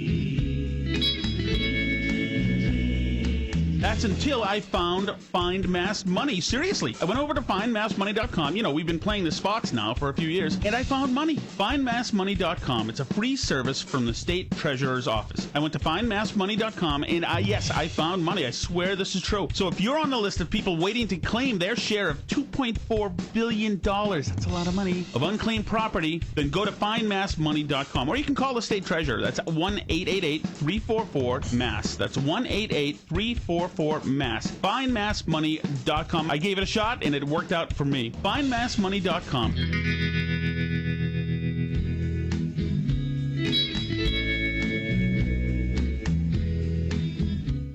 Bay State School of Technology in Canton is enrolling students for winter classes. If you're looking for a career change, get the training you need to become an HVAC technician, an electronics technician, or a major appliance technician. Receive hands-on training, and no experience is needed. Join one of the most sought-after employment industries. Open house is Wednesday, November 15th, 9 a.m. to 6 p.m. For directions and more details, visit us at www.baystatetech.org. Discover your next opportunity at Amazon in the Boston area. We're hiring part-time seasonal associates now. Find out more and apply today at amazon.com/BostonJobs. As a seasonal Amazonian, you'll get weekly pay, holiday overtime pay, and you can dress casually while working in a climate-controlled environment. Don't miss this opportunity. Apply today at amazon.com/BostonJobs. Amazon is an equal opportunity employer. Morning meeting. The thing that has gotten me the most angry out of everything and everybody that Hillary Clinton has blamed is that the media didn't talk about policy enough, because she knows how much BS that is. This woman has experience in so many different aspects of government, and especially of national government, and especially of Washington, D.C. government, right? Seeing as many presidential campaigns as she's seen from the inside and knowing what people complain about, the idea that the media didn't cover enough policy, it seems to me like always the lamest. A lot of people didn't want to hear my plans. They wanted me to share their anger, and I should have. The stupid electorate was emotional. They were too overly busy being angry to listen to reason. She has no respect for her supporters. There's no love there. I mean, even the night that she lost the election, she didn't even come out. That was brutal. It's weird to me that we don't hear more supporters angry at Hillary for losing. Like, where's that anger? Morning Meeting, 9 to noon on Boston Herald Radio.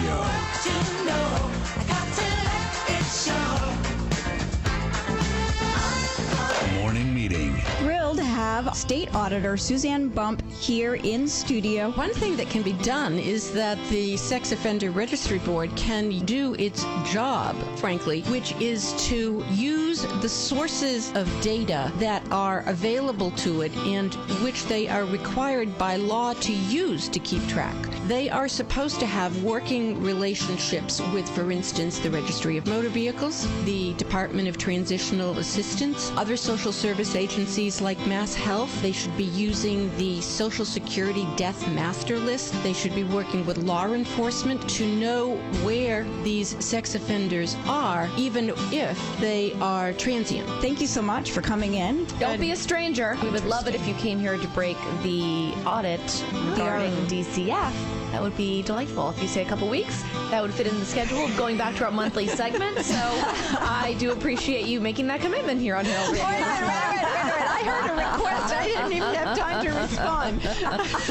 Thank you so much. I really do enjoy these conversations and the opportunity to provide insight into to folks as to how their government works. Morning Meeting, 9 to noon on Boston Herald Radio.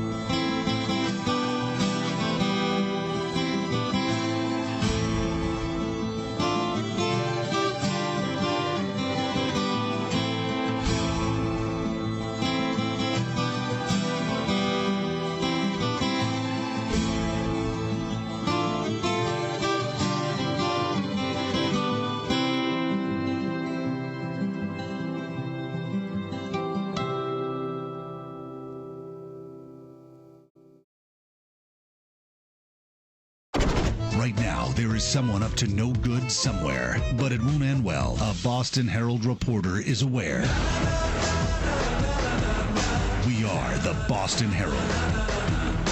You take out whatever you need, okay? If you want some for your friends, take them. We have plenty. Give me on candy. So how does the press treat you? Oh my God, I love that. I bet you get treated better by the press than anybody in the world, From the two right? little witch kids. Huh? I think so. I see them. Anyway, well, congratulations, folks. You did a good job. Thank you. You did a good job. Here, you did a good job. I wouldn't say you did it very well here, but really beautiful children. How are you? How are you? I like that hair. Wow. What color is that? Is that purple? That's beautiful. That's beautiful. Aww. I cannot believe the media produced such beautiful children. How the media did this, I don't know. Come on over here. Come on, kids. So that's what it is. It's that the media's kids. Yes. Ah. And that's why he's asking them if the media is fair to you. It's awesome. It was so funny, and he had such a good time doing what he does. Oh my God, I love it. Oh God, that's fabulous. I love that. Wait a minute. So when does he ask them? Does he say that they're more honest than their parents? Yeah, I'll play some of it again in a moment here. But he's totally. They're all gathered around the table. I love it. I love it. There's a couple little tiny witches. They're all little kids, like 4 or 5 years old, and he's definitely, he's just so comfortable with them, and he means it. I know. You That's take out fabulous. whatever you need, okay? If you want some for your friends, take them. We have plenty.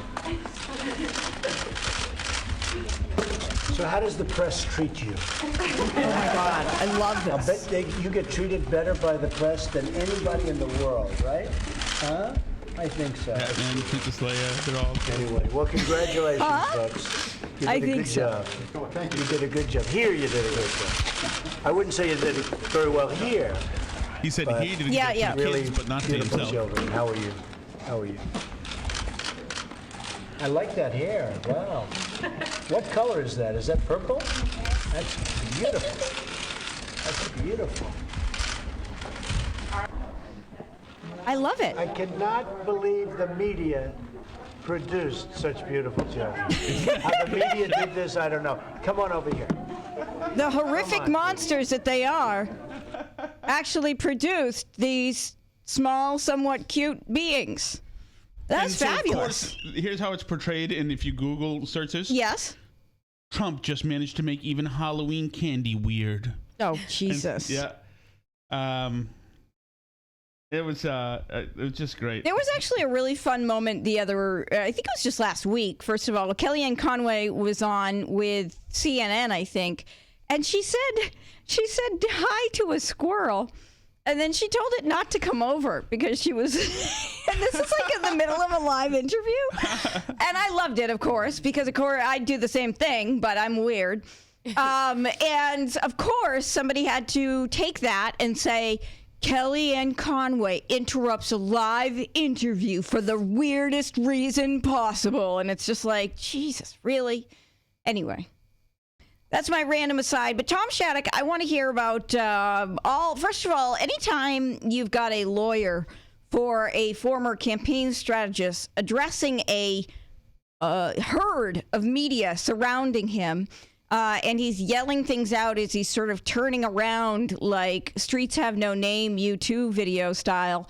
I think you're in good shape. Can we play our Paul Manafort lawyer, please, who's addressing the... Oh, did you even get that?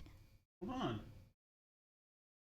Basically, he's like surrounded by media. He comes out onto the sidewalk, and he's telling everybody how there's no collusion, which, of course, Donald Trump likes. He's retweeted that. I have no problem with what he said. It is ramping up as we speak. Okay. But I liked him yesterday. I thought the lawyer was funny, and I mean, he did exactly what he said. I just like for me, it's the circumstances. It's the fact that he is beset by all sides. It's not a great look, unfortunately. Well, I think you all saw today. Yep. That President Donald Trump was correct. Indeed. There is no evidence that I love Mr. the way Manafort or the Trump campaign colluded with the Russian government. Mr. Manafort represented pro-European Union campaigns for the Ukrainian. And in that, he was seeking to further democracy and to help the Ukraine come closer to the United States and the EU. Those activities ended in 2014, over 2 years before Mr. Manafort served in the Trump campaign.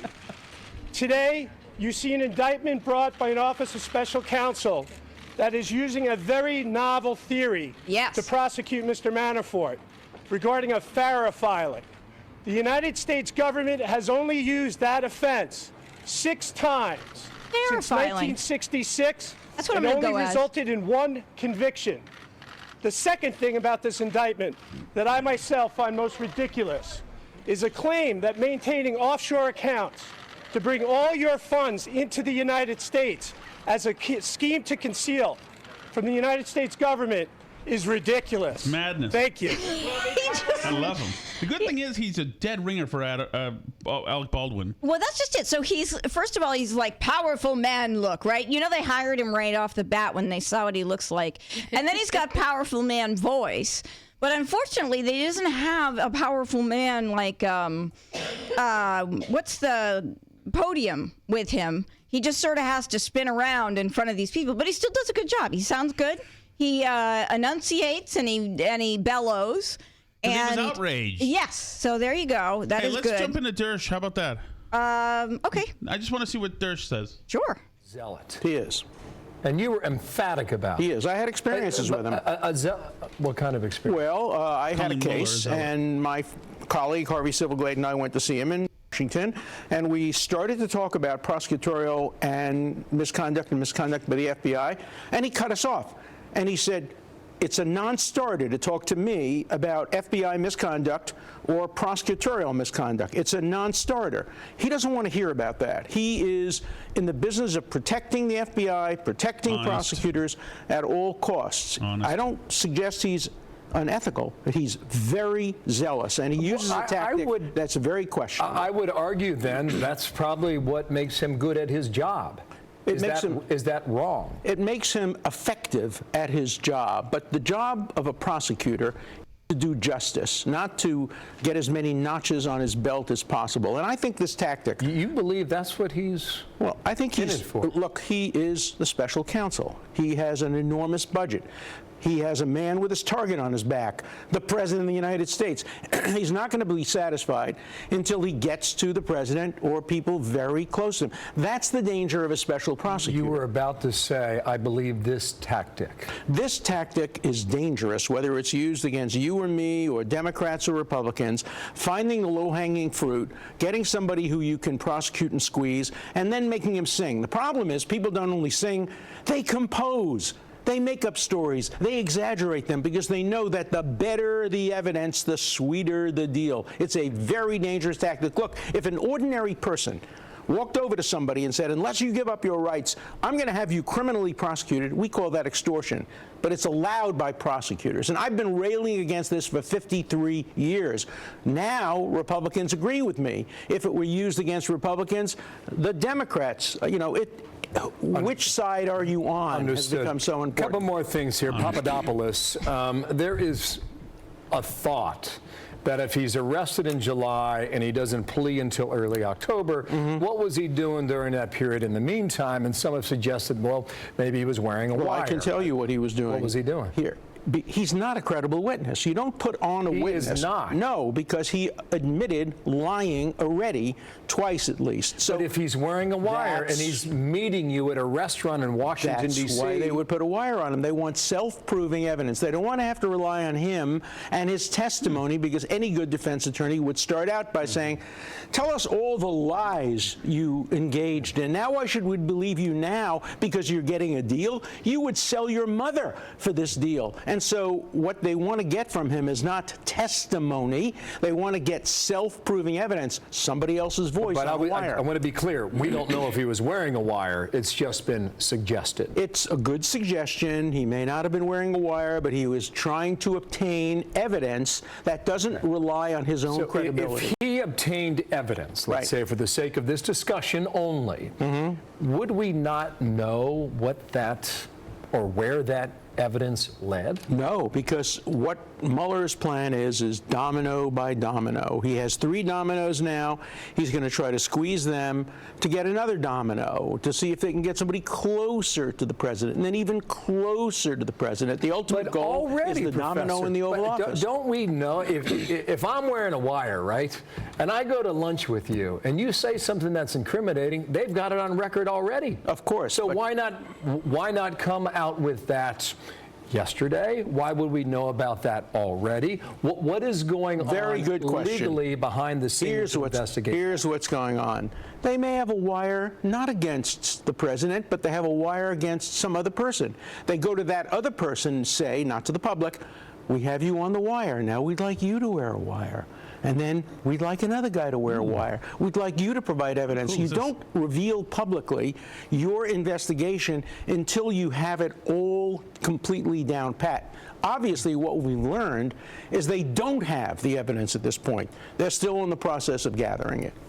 Final question. I don't know if you've been listening to Trey Gowdy in the last week or so, but he is really on the warpath about this whole idea that who relied upon the dossier and what did they do with that information? Have you thought about that? I have, and of course if they're relying on the dossier to get national security wiretaps, and if they knew at the time the dossier was not reliable, that can raise questions about the legitimacy of the wiretap warrant that they got. But I think what he's suggesting is that it could be an overall abuse of power. It may be within the law, but you're using the law against other Americans. That's his overall point. Well, you know, that's a good and that's a fair point. I just don't want to see anybody point the finger of criminality at anybody else unless they have overwhelming evidence. People are saying Mueller may have leaked this. Where's the proof he leaked it? Somebody else may have leaked it. I want to see proof beyond a reasonable doubt before we start accusing people of criminal conduct, whether it's Hillary Clinton or anybody else or President Trump. Hope you can come back, okay? I'd like to. Dershowitz, who strangely demanded that we all be up to speed on how good a basketball player he was on Herald Radio. Indeed. He did. You don't remember that, Jaclyn? No. Oh, yeah. Indeed. Yeah, he demanded to know how good. I am much better as a basketball player than that. Exactly. Papadopoulos, Tom Shattuck. I just love his name. Well, first of all, why does he have to look like a potential skeevy, totally Weasley jerk? I don't know, but he does have the. I mean, he's obviously young. He's the kind of guy. Definitely. He feels cool because he's around Trump. He's a young go-getter. He's like totally like Scaramucci mold. Yes. Yes. So I don't know. He's obviously a very dishonest person, Papadopoulos. Obviously. But I do like the idea that we're going to get a Podesta. How wonderful is that? Well, but let's just hope with the fact that he didn't actually get in trouble for anything that he did. He got in trouble, for Papadopoulos. He didn't get in trouble for what he did. He got in trouble for lying about a conversation that he had, which is not even illegal to have that conversation. So it was clear that this guy did not have legal counsel, or if he did, the legal counsel sucked. And that's really what's going on here. But when you watch CNN and you watch MSNBC, we have somebody that was indicted on with a Russian connection. Well, actually, that's not true. He was indicted for lying. He wasn't indicted for any act that he did with Russia. And that is something that MSNBC really somehow has amnesia on. Oh, yeah. Well, I mean, at this point now, they're just too giddy with excitement to be thinking straight. But it's inaccurate. It's completely inaccurate to state that there was somebody that now is indicted in connection to Donald Trump's campaign and the Russia investigation. How can you describe Mr. Papadopoulos as having a limited role when there's a photograph of Mr. Papadopoulos sitting at a table with then candidate Trump? Thousands of photographs with millions of people. And, he was also cited by then candidate Trump in a meeting with the Washington Post as to who his top foreign policy advisors are. That seems to fight against what you're saying.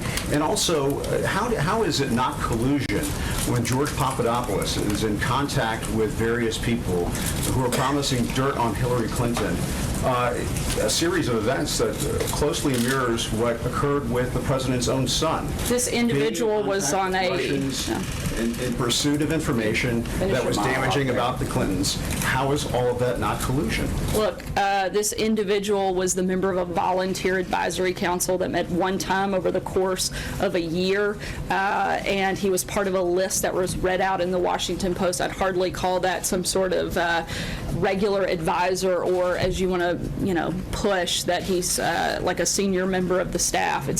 He was not paid by the campaign. He was a volunteer on a council that met once. And we're learning about what collusion activities there. He was pursuing information from the Russians. Again, he was a volunteer. I think it's something you need to ask him. I'm not here to speak on behalf of the thousands of people that may have volunteered on the campaign. Believe it or not, I have a question on this, but also on tax reform. The president. So there you go. Tom Shattuck, of course, furiously spinning this into a simple misunderstanding between, sparked by, of course, Podesta, and also somehow involving Clinton Foundation. So there you have it. Well, I guess if nobody gets paid by Donald Trump, then therefore, they don't really have much of a connection, even if they're sitting at the table with him all the time, because there's no exchange of money. According to the Trump administration, being a volunteer, so whatever Ivanka does, frankly, and Jared Kushner does in the administration, they're really just volunteers. So therefore, we can't really hold them accountable, can we? I mean, there is something funny about when she's trying to downplay it and call it a volunteer. And I mean, on the other side, it's certainly he's the second in command, and both sides are basically taking this to an extreme that's not accurate at all. This guy was a part of the campaign. On the other hand, he certainly wasn't like upper echelons guy. So it is. I mean, it just all turns out so political in terms of how it's described. Well, but also the Trump campaign. Not that it really matters, because I mean he's associated enough for it to warrant. I mean, around the edges, who cares? It's fine. But he's associated enough. But the Trump campaign, like we talked about yesterday, was ragtag. I mean, there was people who were just walking through there who were, I don't know how many airplane flights for Al Baldessaro he provided, or a lot of these characters. But it the was thing is, I mean, this is the thing, though, right? His defense is constantly like he didn't mean it that way, and or his campaign was so slapdash that who could be expected to know anything, and that's depressing to me. I don't want a president who doesn't know what the heck his campaign was doing, and I don't want a president who doesn't know how to accurately or articulately just say something without people immediately coming to other bizarro conclusions. Well, too bad. That's what you have. I know it is, but I mean, what I'm saying is that's not really an excuse anymore. I just feel as though, yes, dishonest. It is a slapdash excuse is what it is. There is some honesty that happened last night with Laura Ingraham and General Kelly, who talked about this very thing, Chabot. General Kelly, thanks for being with us. Let's start with the news today. These indictments were handed down. Paul Manafort, of course, his associate, Mr. Gates, and another minor aide to the Trump administration, George Papadopoulos. What's the administration's reaction? I saw a tweet early this morning, but what's the reaction? Well, I would offer to you, first of all, Laura, my job is such that I am completely consumed between 600 in the morning and whenever I get home at night, which is usually pretty late. I'm not in a position to watch very much on the TV. I know that the gentlemen were indicted today. All of the activities, as I understand it, that they were indicted for was long before they ever met Donald Trump or had any association with the campaign. But I think the reaction of the administration is let the legal justice system work. Everyone's innocent till presumed innocent, and we'll see where it goes. With being chief of staff as you are now 3 months in, is this a difficult moment for the staff, or is staff worried when indictments start being handed down that this is just the first, second, third shoe to drop, but there'll be many more to follow? No, I think the staff is very comfortable with simply serving the nation. The vast majority of the staff would have nothing to do with any of this kind of thing, so there's no worry about it. Everyone is just doing the things that they were hired to do to serve the nation. I think the president has made it clear what he thinks about the Uranium One story and the Fusion GPS story. But what do you think? Do you think there should be a special counsel appointed to investigate all of these narratives coming out with the DNC and the Clinton campaign actually funding research that was in part compiled by the Kremlin? Right.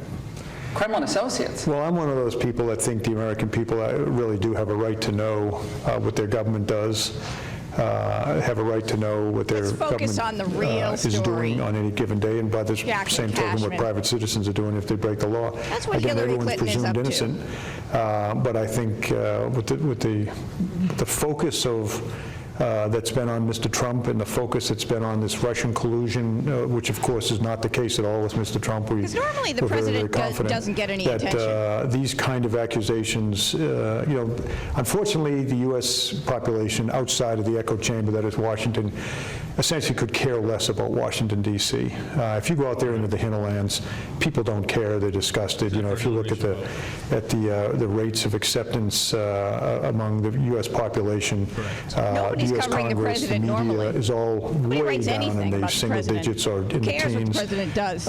You know what? I want to be a yellow journalist for Halloween, I think, Chabot. I think that is a fabulous concept. I like space it. Cowboy. What would I have to do to dress like you? You'd Jesus, I don't well, first of all, you should probably be sniveling more. Yeah, I believe. No, you know what? I'll just be extremely dishonest. Yes. Well, first of all, you also need to make yourself look unattractive. So. You know what? The Grim Reaper. I'll just go to the Grim Reaper with a little reporter's notebook. Exactly. A little cap, a little press on the cap. And a little dishonest guide to dishonesty. Yep. I mean, that's the thing. John Kelly, you know what? People... this is the first time anybody's cared about what the president does. Correct. Normally, everybody ignores what the president does because who wants to cover that? You know what they all do normally? Mm-hmm. They all cover the losing campaign more than they cover the president because that's where the news is the loser of a presidential campaign. So that's where our focus has to be because that's the person who has the more power. Correct. Right? That's the person who has the power to, I don't know, make my life easier in terms of whether my taxes are higher or whether my 401k suddenly is being taxed to high heck. Yep. To quote Jack Cashman, it's the shiny keys. Did we go to the shiny keys? Most people in America look at Washington with amusement, but not with an awful lot of respect or interest. So I think it's doubly important that when these kind of accusations are made, that they should be investigated. Is there any sense that Bob Mueller, who was heading the FBI at a time when this was being approved, the uranium one, that he should recuse himself from any such investigation of this? I think Mr. Mueller right now is pretty busy doing what he's doing. I think this whole... So should there be another special I guess so. I mean, again, not a lawyer. One of the strengths I have in looking at issues in my job, I think probably as a layman looking at this kind of thing, we need to find someone who's very, very objective, who can get to the bottom of these accusations. I think it's important. Again, the American people have an absolute right to know these things, unless things are classified. This administration certainly, you saw Mr. Trump do this the other day in terms of when he who's very demanded that the objective to get to JFK the bottom of documents this, be... I'm going to say that would be an Al Baldessaro would be objective in getting to the bottom of this. I would suggest also that potentially a Sam Clovis would also be very objective. I just think that when you say, well, as a layman, I mean, of all the ways to describe yourself, the last word I would use for General Kelly is a layman. Okay, I get it. Just because you didn't go to law school, then now you have no legal, thoughts whatsoever. I mean, you haven't lawyered up many a times in your life. I mean, I don't know. That to me just sounds like he's trying too hard to distance himself from it and pretend like he's naive and doesn't understand. And somehow he missed the news all day long. I mean, just don't go on the show then. Either own it, know what's gone on for the day, come informed. Don't play these games of, I just saw this for the first time. It's like yesterday with Kerrigan. When Kerrigan tried to say that he knew nothing about the situation with, what's that Snickle Fritz's name? The Kevin Spacey. I don't buy that for a second. You could not have gone onto one website yesterday and not have seen the news about Kevin Spacey. I don't buy that comment for a minute. Correct. He was there with Heather Unruh during this. You know what? Steve Bannon also would be, I think, a reliable and nonpartisan judge. You know what? I didn't want to have to do this, but you both need to hush your pretty little mouths. I want you to step in line. I didn't want to have to do this, guys, and go to gender as rank, but it is. So you're to be compliant and silent. Yes. You understand? All right, hold on. Let's finish the rest of this. Released in their entirety with very, very, very few redactions, but nothing held back. And that's where he is on this, and certainly that's where I am on this. You guys hope this wraps up soon with Mueller? Should it wrap up soon? I mean, it should wrap up soon. I mean, it would seem that they're towards the end of the witness pile. And I don't know how much longer it could possibly go on, but we're in great hopes that it wraps up. It is very... Yeah, maybe in Oak Square in Brighton in the 60s it would wrap up quicker, where he learned to be a racist, where there was no judge and jury back then. Maybe it would wrap up. What, are you still hushing up? I don't know what you're... I guess. You don't know what I'm saying? No, I'm sorry. Yeah. I've lost Remember Lawrence O'Donnell? General Kelly grew up in Oak Square in Brighton. Oh, yeah, exactly, where they... Yes, threw rocks Cashman? at buses. I don't know if she was there for Lawrence O'Donnell dust up. With Eric Lesser. Hello? Don't look at me like that, Jaclyn. You never told me what your kids are going to be for Halloween. I did, didn't I? No, you didn't. We need to know. Jimmy Bag of Donuts is going to be Batman. Alice made his costume because Does he we're have better muscles? than some people. That's what we do so we can judge. It's Sally's Wonder Woman, and the other guy is Yoda. BLD. I love Did she make all these costumes? Yes. That is so amazing. I know. And My costumes it is... are so like pathetically purchased. Like they don't even look like anybody even did anything to it at all. You will be reminded that those clothes were hand stitched. Yeah, well, we have to. I mean, because we don't have much to judge on other people, because our yard is hell and our house is hell, and my wife is married to a fat drunken loser, so we have to get something so we do this stuff. This is the one. Yeah, this is the thing. So we can cast judgment. And is that what she calls them? Yes, and so that's it. Now, does she judge you now that it's everyone knows now, right? Yeah, I think so. Okay, so now that she's pregnant, yeah, does she? Because I know she likes to drink, right? I can say that. Yeah. Does the Pope wear a hat? So now that she's pregnant, what is the level of judgment like when you now are getting drunk and like going to church on Sunday and getting hoisted over vodka? It is the level. is, I guess, a 3 out of 10. 3 out of 10. In terms of anger? Well, you've got to learn as a responsible... I think she's she's accepted her lot. Okay. Yeah, she's lost That hope. is so insulting. So insulting. Well, but as an adult and responsible parent as well, you start to learn how to hide your drinking. I see. You Okay. see? That's how to be a good parent. So, Walk me through that. So texting it to your co-hosts is one of the ways you hide it? Correct. What did I do? Texting pictures of yourself drinking? Do I do that? To your co-hosts? Did I do that? Yeah. Yeah. When? I was probably during a blackout. It probably. It doesn't count. No. It doesn't count. Jeez. When Yeah. did you get this cat? What? When did you get this kitty cat? He's not my cat. Whose is it? It's our friend's cat. And you were able to train it to jump off your shoulder? Yeah. He's a great cat. He's a great cat. His name's Billy. He's really like a really nice looking cat. I know. He's a good looking cat. He's such a people cat. My kids all go over there and like throw him around and stuff, and he's cool with it. He likes to be handled. He's got no like foibles. Oh, are you sure he likes to, you sure he likes to be thrown around? Maybe Billy just doesn't have a voice and can't speak up for himself. Well, anything that you're physically superior than, you're allowed Yes. to manhandle without limits, is what I feel. And the cat is part of that. Okay, let's welcome now Bill from Braintree to the line. Bill, thanks for joining us here on Boston Herald Radio. Hey, finally, we got some indictments. Wonderful. It's about time. Well, they're celebrating right with you, Bill. Hillary and Jaclyn here have been high-fiving all day. I'm so happy. Hey, one thing I'm really, really interested in with Paul Manafort. Now, everything I've read and seen on that, they've got him dead to right for about $22 million that he's been playing around with, okay? But it said he got $60 million. So there's a lot more money out there. We don't know where it is yet. So, I mean, I wonder if he was kind of paid this money to actually run Donald Trump's campaign by the Russians. I think that's where the connection is. I really do. Well, it showed excellent judgment by the president to fire him outright just after the convention last year. What an incredible judgment. Hey, and this other young guy, what is it? Papadopoulos. Yiannopoulos? Yeah. They're not all the same, Bill. Papadopoulos.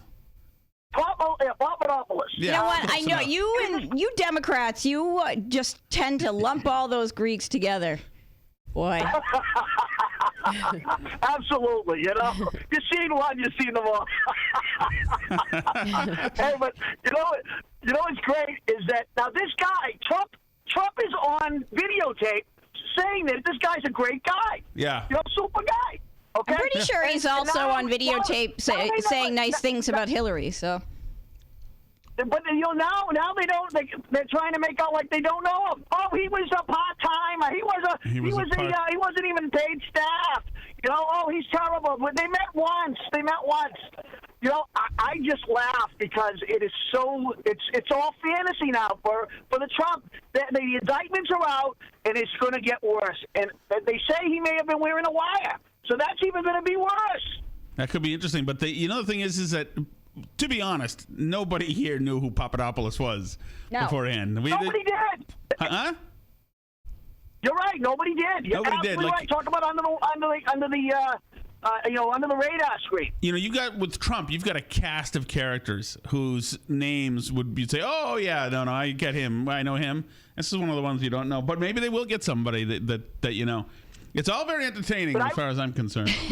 I would love our best investigative reporter there to look into where the rest of that that Paul Manafort money is. I mean, there's $40 million that we need to find. Unfortunately, the best reporter. I believe he is invested in the limo ride business, and suddenly a certain someone who likes to liken himself to a locomotive is flush in cash. Seems to be showing up all of a sudden. Lana on D. Yes. Plus, the best investigative gold-plated limousines. The best investigative reporter, I think we'll all agree on, in the Northeast, unfortunately, has relocated to Albuquerque, New Mexico, and that is David Tiberius Bernstein. Oh, yes. Wow. Correct. Much to the detriment of the Boston political coverage. I think they're on notice that They are on notice. BCE I can't remember what. They're supposed to name something after something. After Menino. They're Stupid. on notice. How dare they? I'm out in Arizona, and I'm still talking about it. Yeah. You know, the other person you got to feel for, though, is Huckabee, right?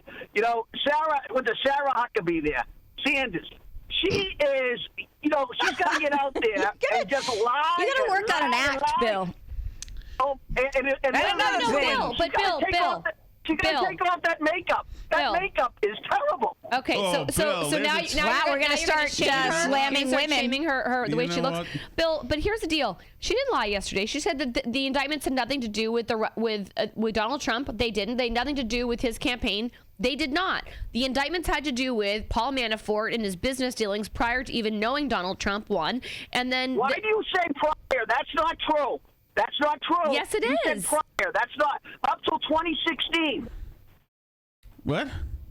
That's what they. So that's what I they think put that into the officially indictment. qualifies as prior. Bill, first of all, have you looked on YouTube and the stream to evaluate the makeup of Hillary and Jaclyn first? Well, I'm not wearing any, so that's going to be problematic. Thanks, Tom, for pointing that out. Do we have some good Halloween stuff going on? I will. I'm taking a roadie tonight. My wife makes me walk 2.5 blocks behind her during Halloween.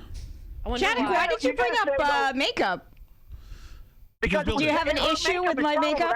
I can't even see that anybody's makeup. eyeliner she wears, it looks like it's Halloween every day when she wears that. Okay, Bill, now you're acting like a 2-year-old. Well, Bill. I'm going to say this, Bill.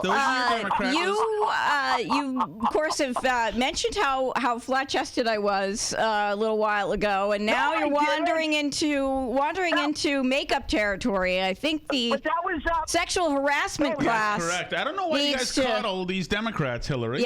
Yep. All right, let's hit a break. We will be right back here on Boston Herald Radio. Bill, Morning meeting. The thing that has gotten me the most angry out of everything and everybody that Hillary Clinton has blamed is that the media didn't talk about policy enough, because she knows how much BS that is. This woman has experience in so many different aspects of government, and especially of national government, and especially of Washington, D.C. government, right? Seeing as many presidential campaigns as she's seen from the inside, and knowing what people complain about, the idea that the media didn't cover enough policy, it seems to me like always the lamest. A lot of people didn't want to hear my plans. They wanted me to share their anger. And I should have... The stupid electorate was they emotional, were too overly busy emotional.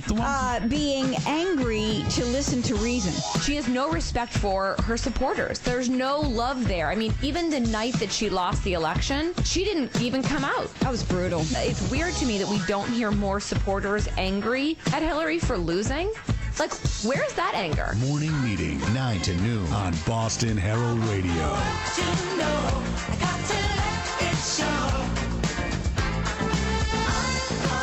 These are interesting times. Don't go it alone. Ride along with Boston Herald Radio.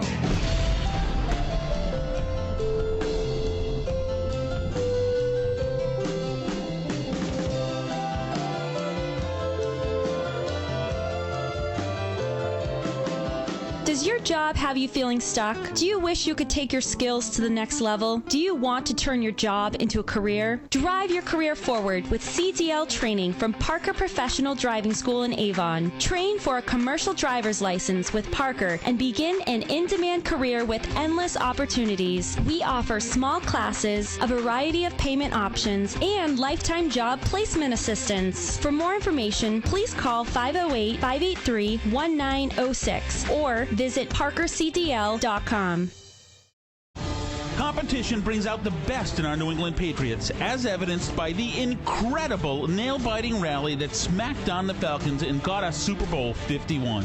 The Pats return this season with a loaded lineup, and according to the Boston Herald's award-winning team of sports journalists, a very good chance to win their third Super Bowl in 4 years. Don't miss The Champs Are Back, a full-color, 32-page keepsake, chock full of insiders' takes on the upcoming season. The Champs goes on sale at newsstands and at... Welcome back. It's time again to announce this year's nomination for the Primies, the New Hampshire Primary Awards given for media exceptionalism.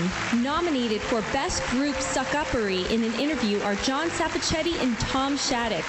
I got to tell you, when you went after the crowd for booing, I thought that was fantastic. I'll be here right through the election. That was great. You really get things done. I mean, you've built things, etc. If you want to build a building or a casino somewhere, what are the steps that have to happen? You just can't start building, right? Well, you have to know everything. Fantastic. Mr. Trump, one of the amazing things about your campaign is talking about bringing jobs back to America. Mr. Trump, Mr. Trump. Pure journalism malpractice. Jaclyn Cashman is nominated for Best Repeated Use of Obscure 30-Year-Old References. The great Mary Steenburgen. We've been debating. A little lady. My favorite. We're going to movie. put this very close to you. Parenthood. Forgive us for... Boston Herald. BostonHerald.com. Boston Herald Radio. Now, it's the Boston Herald's morning meeting with Jaclyn Cashman and Hillary Chabot. There's a welcome sign hanging on the door, so don't you be afraid to ask for more. Morning meeting. Cashman, Chabot on Boston Herald Radio. Boston Herald Radio.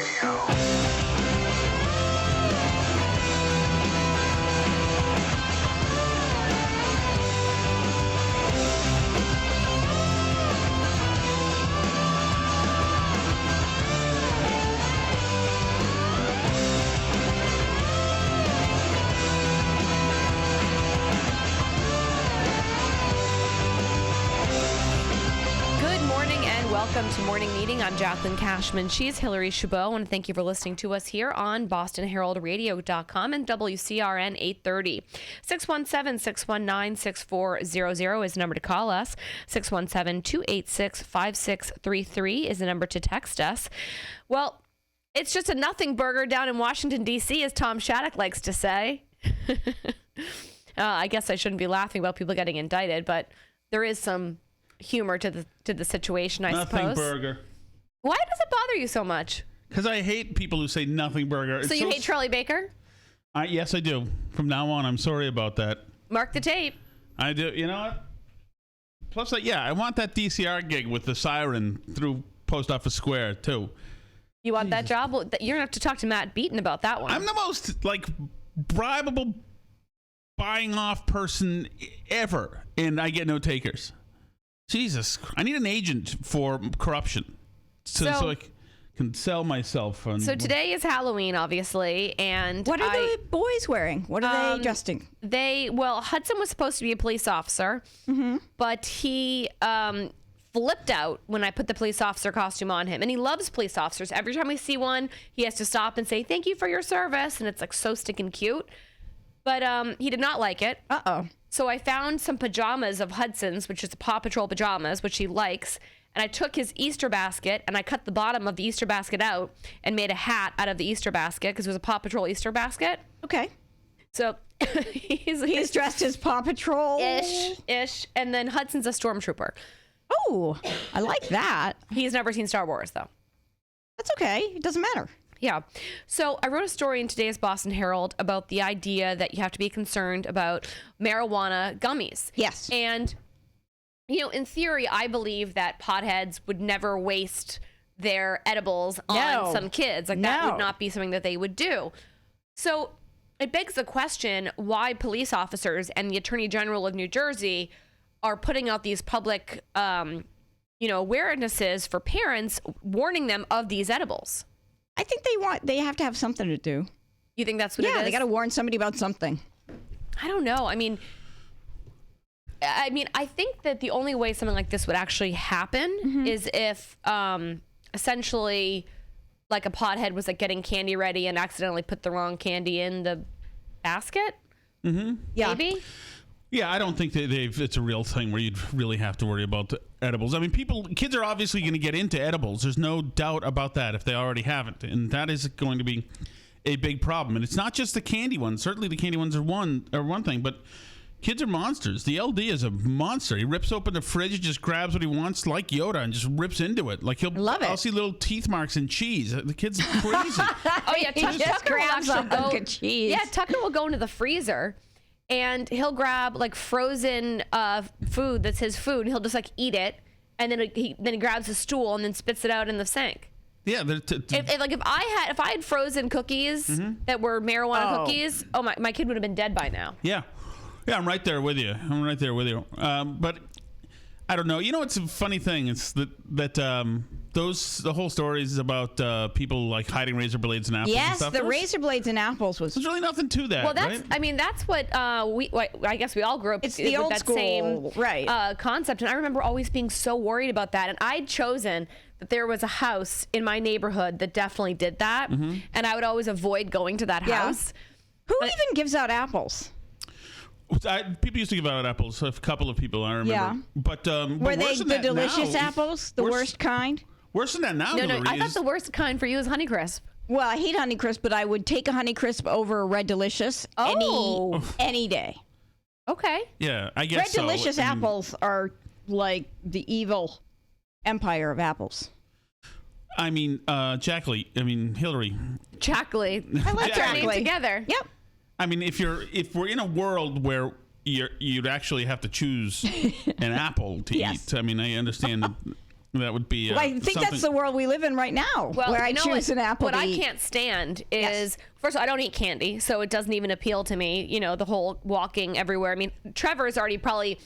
I ordered our candy like 2 weeks ago. With you? What do you not eat candy for? I don't like it. Just don't like it. Oh my God.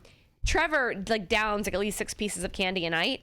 And we've already probably gone through a whole bag of just a little pig in bed. And so Hudson in the morning comes down and counts the wrappers. Oh, good. Of how many wrappers he's eaten. Well, because you're a jerk to him about it. I mean, you're talking about he downs 6 pieces. Yeah. He eats 6 pieces of candy? Yeah, he downs them in bed. What's wrong with that? In bed. Well, he's plastered, Jaclyn. Where's he supposed to be? I changed the sheets on Saturday, and I found a gummy worm. The room is spinning. He's not going to be able to eat that stuff standing up. I changed the sheets on Saturday. I found a gummy worm between his pillows. That's a problem. Gummy worms. The problem is the gummy worms are so tasteless. But anyways, so in our neighborhood, I don't know if this is like happening everywhere, but some of the homes don't do candy at all. It'll say things like, out of respect for, children with allergies, this is a non-candy house.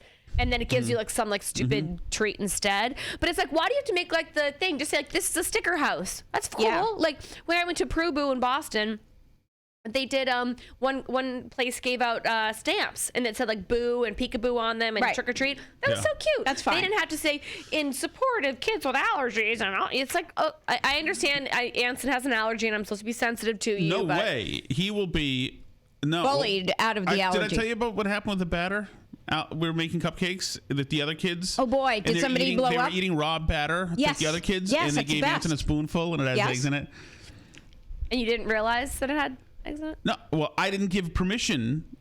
James just handed him the spoon and he ate it. What happened? But first of all, you're not supposed to give kids batter in general. Of course you are. Of course. BS. Yeah, that's a lie. Yes, you are. You are supposed to. You are supposed to, absolutely. But we've got the same thing where people have these like oat bars that they give out instead, and they're supposed to be whatever that is. That means the kids who harvested the oats aren't slaves. It's supposed to be that. whatever, but it's terrible. Just, free grain oats. Yeah. I think the oats have been allowed to roam free across the country. Halloween is about candy. Just give out candy, or just have your lights dark. But don't do anything else. Don't be a sticker house. I'm going to bring with me a gas can tonight, and whatever house is giving out stickers instead of candy, I'm going to douse in gasoline and burn everybody in there. And you know alive. what? I don't know that house is the one that has the camera, and they'll be able to nab that. Finally, they'll be able to justify to their wife the $200 they spent on the camera because they caught the guy who poured all the gas on their house and lit it to smolders. Well, that is good stuff. I like it. Give out good candy. And my wife likes. By the way, Jaclyn, no, you don't give out a full candy anything. It's ridiculous. It's too much. The whole idea that I like, and maybe it's because, of course, I have a small throat hole and I can't fit a full size anything down my mouth. Oh, poor Peter. But what does that mean exactly? But nothing. I don't get it. I like the variety, right? I don't want like a big hunking Snickers bar. I want be able to have a variety of several candies. So I'm with you. I do variety too. But I'll tell you, especially, or at least in the suburbs like in Milton and Hingham, where my sister has lived, it's all about the big candy bar. It's like way too much of, signaling too, right? It's not okay. It's not okay. Buying protection is what it's doing. It's a good idea. I still remember the house from 1979. No, I'm bringing the gas can, and if they give the full size, it's all over, all over. I will say, if I had ever received stickers or anything other than a candy, I would immediately go. First of all, part of the delight of trick-or-treating was the sorting afterwards and the counting of how many good candies you had and how many, whatever candies. And those things, whatever they were, would be in a pile that would be destined for the trash. What I do is they'll go trick-or-treating, and then at the end of the night they'll have their bags, and then I take about a fourth or 3/4 of their candy and leave them just with a tiny bit. I know you do this. This is an outrage. What a jerk. I know. Jaclyn. Total. What a horrible thing to do. Really? Who the hell are you? Alice lets the kids just eat everything. Yes, that's exactly what we do. Yeah, we would gorge. They are unhindered. They will eat everything tonight. They will graze. So listen, before we get to our guests, I want to mention something to you guys. Yes. So this will be the first time since the election that we're having Halloween. And remember, my house was the Trump house with Trump signs. And already all of my neighbors have multiple hate has no home here. Okay. Yard signs. Yeah. Just so everybody knows that their house is a house without hate. I can't speak for the next guy, but on my houses, it'll be interesting to see how many families just scoot right by. I don't know, Shattuck. I think you're taking it. No, man. Really? People are nuts. They're not going to go to your house because you supported Donald Trump. Well, they got to assume that the candy's pretty good there. I wouldn't be surprised, of course. I think that's silly. I told you that there are people that don't talk to us anymore.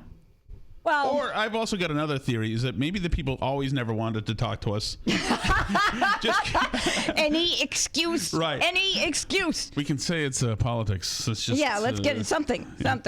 All right, Gary Malewski, we hounded him to talk to us about this whole idea that Russia, Jaclyn, you set it up because you were outraged. Well, what surprised me, Gary, and first of all, thank you so much for joining us this morning, and wanted just to get your perspective on this, because we were told that the Russians only spent like $100,000 or $200,000 on Facebook ads, and now we're finding out that Facebook claims that millions of people actually saw these Russian Facebook ads. And I don't understand how it's possible that Facebook can claim that millions upon millions of people, they estimate 126 million people in the U.S. may have seen the post produced by the Russian hackers or influencers, whatever you want to call them.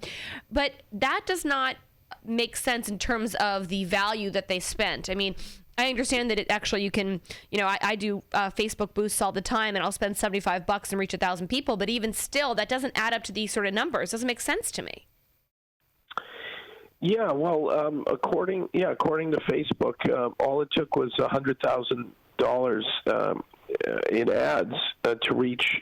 I guess there were 3,000 ads, and somehow allegedly it reached almost all the Facebook users. That's a little surprising to me too, but that was the testimony in front of Congress.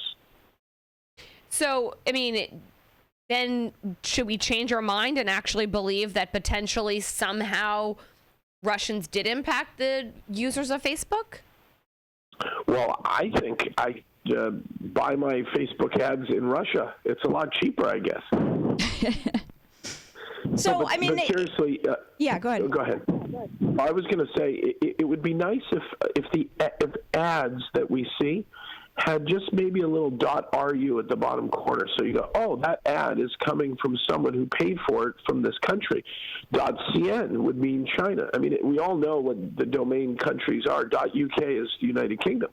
Wouldn't that be cool if all the ads just had some like geo flag or logo or something? I love that idea. Automatically put on them by Facebook. You like my idea today? I do. I love that idea because, I mean, this is the thing. Facebook is acting like they're victims of some sort of Russia raping or something. And it's like, listen, you guys made out clearly very well. They paid you a bunch of money. And I mean, maybe it's more that they're just coming clean because they've been guilted into it by the angry Democrats. But regardless, that seems to solve things right there. At the very least, you know where it's coming from. I mean, sort of like when you go over to your junk mail and you see things that clearly look funky and they look like they're from somebody not trustworthy. At the very least, you could see that these ads are coming from not, the United States. And it's about an election. Why do they even care about our election? Yeah, I agree with you. However, I must say something that really drives me crazy is the whole super PAC concept, because now let's add one more level of granularity. Mm-hmm. Let's say a candidate's running for office, but they've got some super PAC, and it's being funded by the Russians, the Chinese, the Saudis, whoever. We don't even know. So wouldn't it be neat if when a candidate puts up an ad, you could see what percentage of the money was used by what country or somebody who put money into their super PAC? Wouldn't that be cool? Not on the ad. That one seems like a little cumbersome to me. But I hear where you're going. I'm just taking it too far. Okay, Gary Milewski, what else is going on? What are you hearing and seeing? Anything for Halloween that we need to be aware of or avoid when it comes to cybersecurity? Yeah, cyber candy, right? I mean, you've got to make sure there's no razor blade in that cyber apple. Yes. Seriously. My apples always end up with the razor blades. It's very frustrating. Yeah, well, the East Coast, we got hit with, 1.5 million houses and businesses out of electricity for a few days. So yes. This is crazy time. I'd say just get some extra batteries. Make sure you've got a flashlight with good batteries, and who knows if where you head has good lighting, but stay close to the kids, and online. Don't open anything from someone you don't know because it's probably going to be malware. All right, Gary Milewski, thank you so much for coming on. Halloween. All right, so the Lowell area has canceled Halloween, by the way, because of this crazy storm. Oxford as well. And that's very angering to me for a number of reasons, including the fact that apparently tonight it's going to be gorgeous out. Well, look, you can't cancel Halloween. That is what indeed they've done. The government doesn't own Halloween. They do. Was there martial law? Well, I think Russia. So what happens when a tree limb that's about to fall off from all of the winds lands on a child? Does that parent then call government services to come help them? Yeah, I think they do. What? Yes. Wait a second. So it becomes a pretty awesome urban legend for Halloween's to come. Police and fire so don't show up. So if the kid's in a Halloween costume and it happens, he can't get government services. But if he's just walking down the street because it's Tuesday night, then he can. The government doesn't get to tell you when it's Halloween. Assuming he's not in a costume, yes. Everybody in Lowell, go out as you normally would if you dare in Lowell on any day. I don't know I would. But go out and get candy. This is such Cast BS. your aspersions. Stupid. I mean, how dumb is this crap? Great city of Lowell. I mean, it's terrible. People like to do Halloween. People can handle it. Well, you can do it, Lowell. You know what drove me crazy yesterday morning? It was like, I sweep my front street area, okay? Yeah. I take my... You don't have a city employee do that yet? When's Walsh in next? Tomorrow. Well, I mean, that's my point. That's the next step. That's why it bothers me. People in public housing don't take pride in their street front or whatever you want to call it. Seems like a rash generalization. No, it's not. What are people doing now? Wrong, Jaclyn? What I'm telling you is, for instance, I take the walkway in front of my house. Yeah. Seriously, and I wanted to make sure that they're not cigarette butts, and so I have a special broom that's only for the sidewalk in front of my house. Yeah. Where I sweep it all the time, and I always sweep it every other Thursday because every other Thursday is when the street cleaning happens. So I sweep it into the street, and the street cleaner takes it away, and it's great. Mm-hmm. Yesterday morning, I wake up, and there's branches everywhere all over my front area. Somebody had the gall, okay? It's before 8 a.m.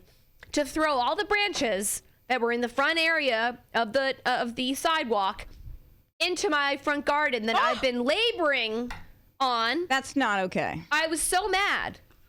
Give me a minute, guys. I'll clean it up. Don't probably worry. some uppity South End princess who was trying to get a double stroller through. No need to drag in the poor public housing people. My children No, to my public Stephanie's. housing point. My public housing point is in the I same didn't way mean to bring during. that back. Well, you did it.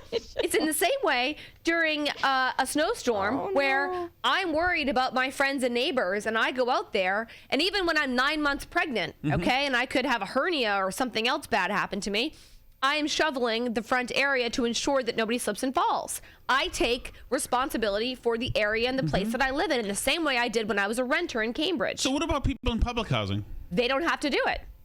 The city does it. They are not responsible to do any sort of upkeep to their property. Well, I mean, it's not their property, right? But neither was my rental in Cambridge. But the person that owned the building said you have to be the one that that shovels when it snows. So would you like the poor people to be doing their own shoveling?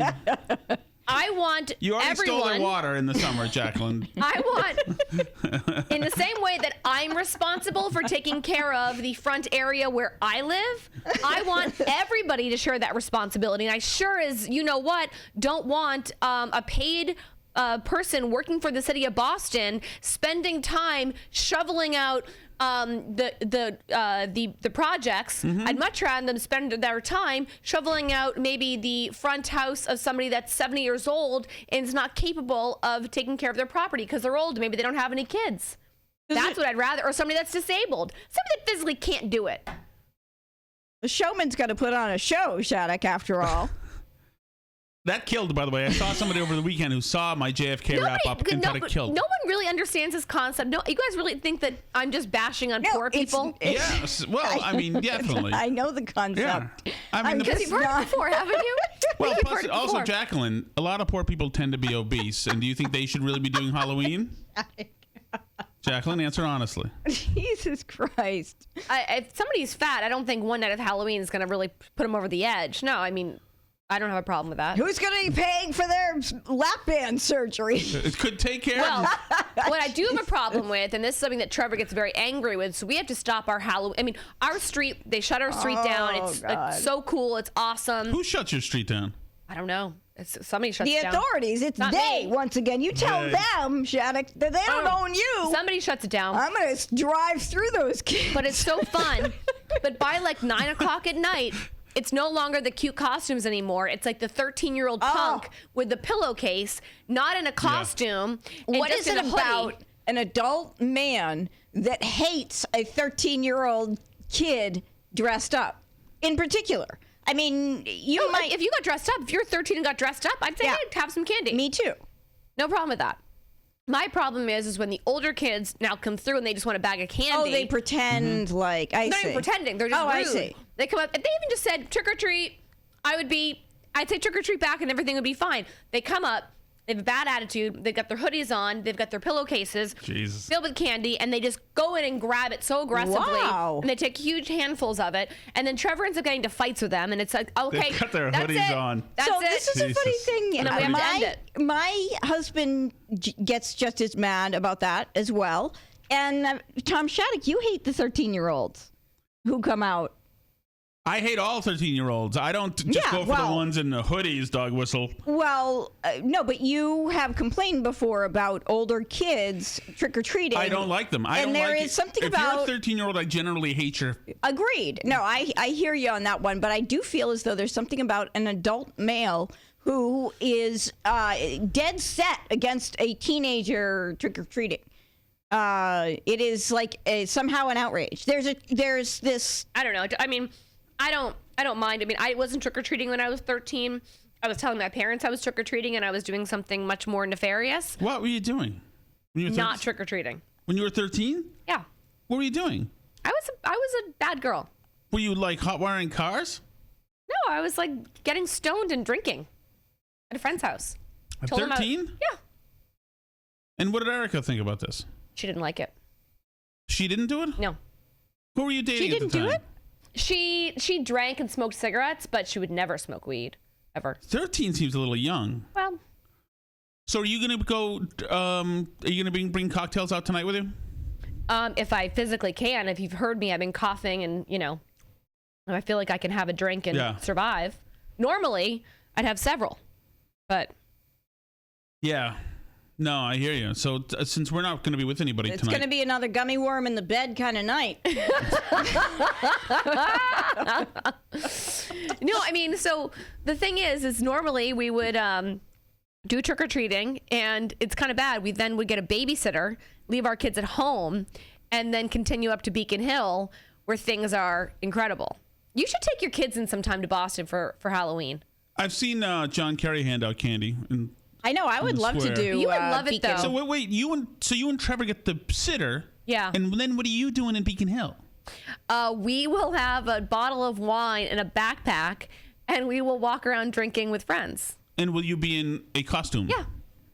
You really got to meet my friends, my other friends. But you would love it if you came in, brought your kids in, and did Beacon Hill. They would go crazy. Oh yeah, your Love kiddos it. would be thrilled.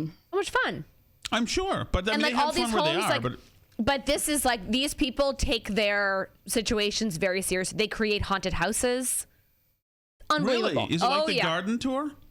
No, there's no tour. You just simply have to know where to go. I understand, but you know that when Beacon Hill has a garden tour, where Oh all the alleys are opened up and yeah, stuff. but it's way better than that. I mean, some houses will have a cotton candy machine going outside. Really?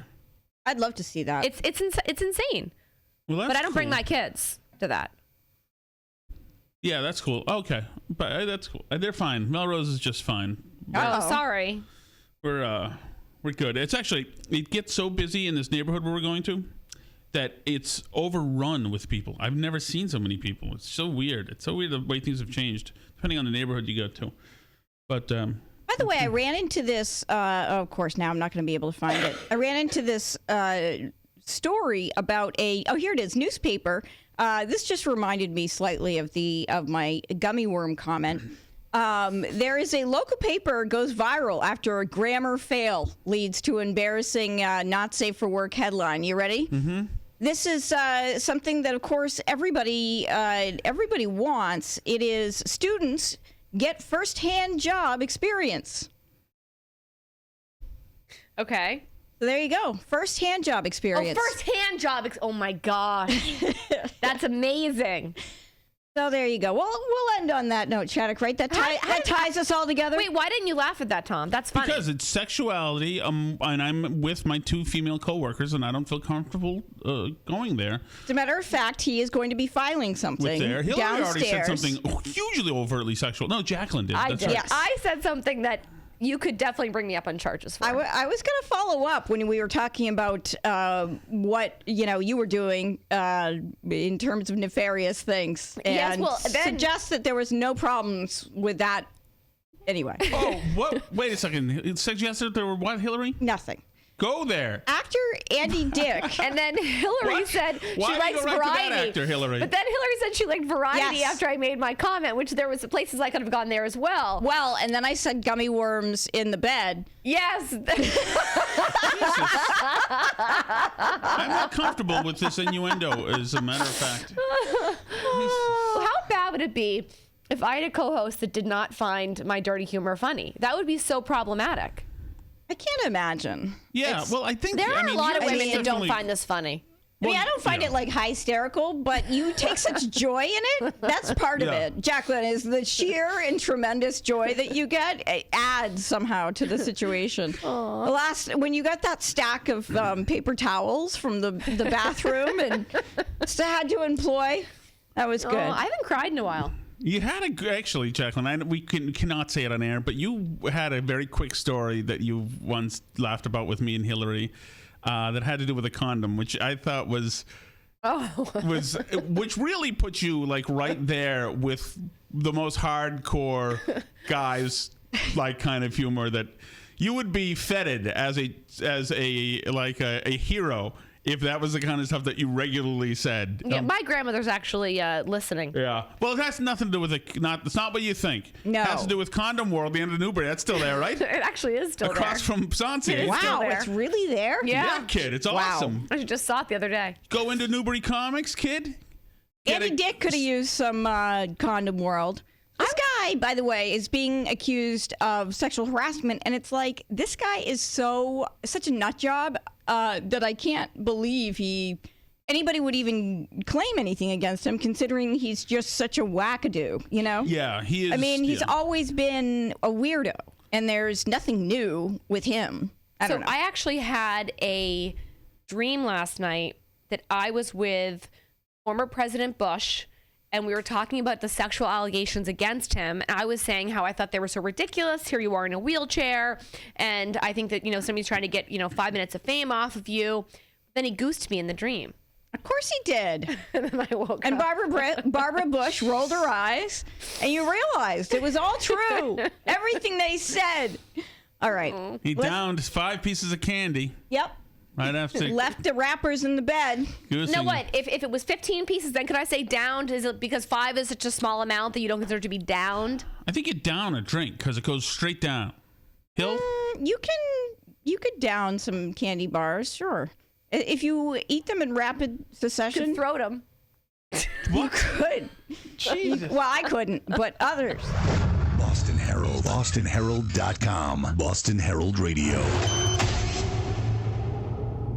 Hi, this is Tom Shattuck from Boston Herald Radio. As you know, if you've been listening to Boston Herald Radio at all, my hot water heater broke, and it cost us a lot of money, and my heart was broken, and the dog cried, and all I could afford to do was dream.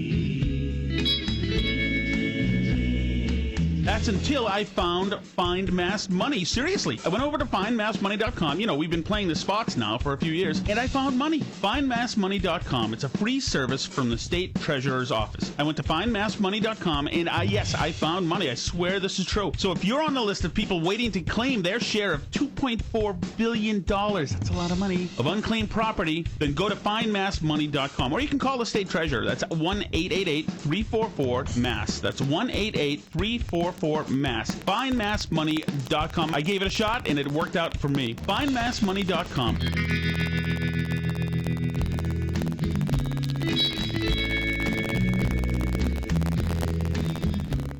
Bay State School of Technology in Canton is enrolling students for winter classes. If you're looking for a career change, get the training you need to become an HVAC technician, an electronics technician, or a major appliance technician. Receive hands-on training, and no experience is needed. Join one of the most sought-after employment industries. Open house is Wednesday, November 15th, 9 a.m. to 6 p.m. For directions and more details, visit us at www.baystatetech.org. Does your job have you feeling stuck? Do you wish you could take your skills to the next level? Do you want to turn your job into a career? Drive your career forward with CDL training from Parker Professional Driving School in Avon. Train for a commercial driver's license with Parker and begin an in-demand career with endless opportunities. We offer small classes, a variety of payment options, and lifetime job placement assistance. For more information, please call 508-333-1906. Visit parkercdl.com. This is the real deal report with Jill. Jill led the successful grassroots effort to repeal automatic tax sites. I'm Jeff Kennedy, United States, and legal immigration is not a public safety, but it's also hard-working tax. The Commonwealth spends an estimated $1.8 billion per year on taxpayer-funded benefits, allowing sanctuary cities failing to secure our borders will add to that burden. Senator Elizabeth Warren doesn't side with us. She doesn't deserve another 6 years. It's time for a new senator who will secure our borders, support the war, and stand up for the taxpayers. Help Jeff Deal defeat Elizabeth Warren. Go to dealforsenate.com. Paid for and authorized by Deal for U.S. Senate.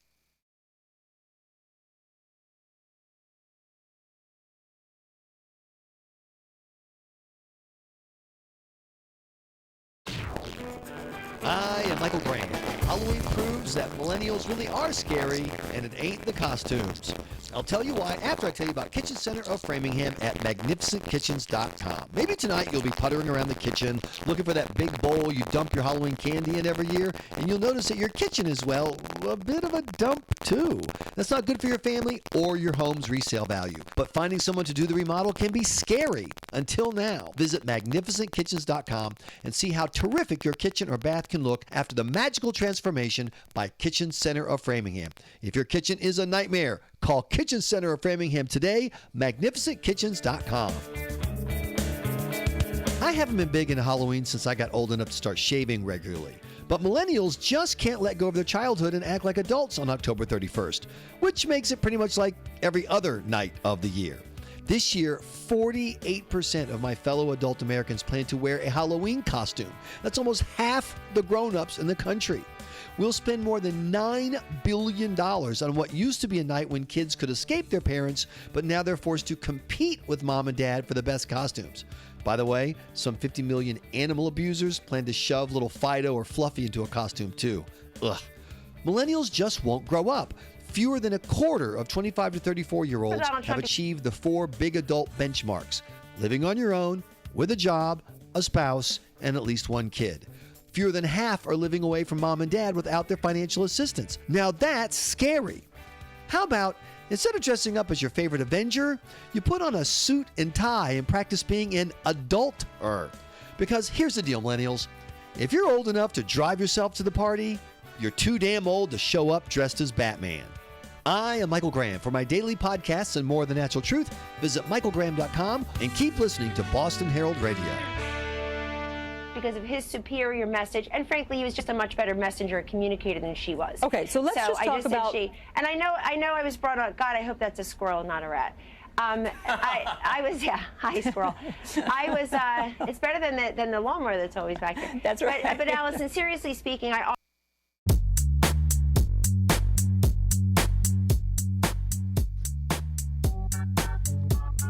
Welcome back. I am Hillary Chabot. This is Morning Meeting on Boston Herald Radio. Jaclyn Cashman, also WCRN out in Worcester. Want to welcome you guys. 617-619-6400 if you want to give us a call, or if you want to text us, 617-286-5633.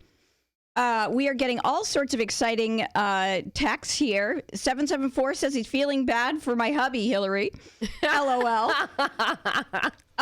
No, wait a minute. Hold on. Somebody asked if my husband is Irish. I'm not quite sure what that has to do with anything. Oh, that's not nice. That's not nice. What do you mean? Well, because, you have the whole Italian stallion idea. No. You mean... The curse of the Irish? Huh? I don't know. I haven't heard that one. Destitution and alcoholism? By the way, Irish, your LD has a curse. Oh, really? Yeah. Somebody was agreeing with Irish. me and saying how, 917 says, once again, I have to agree with Hillary. Red delicious apples are gross. Yes, they're disgusting. They're absolutely a delicious fruit gone wrong.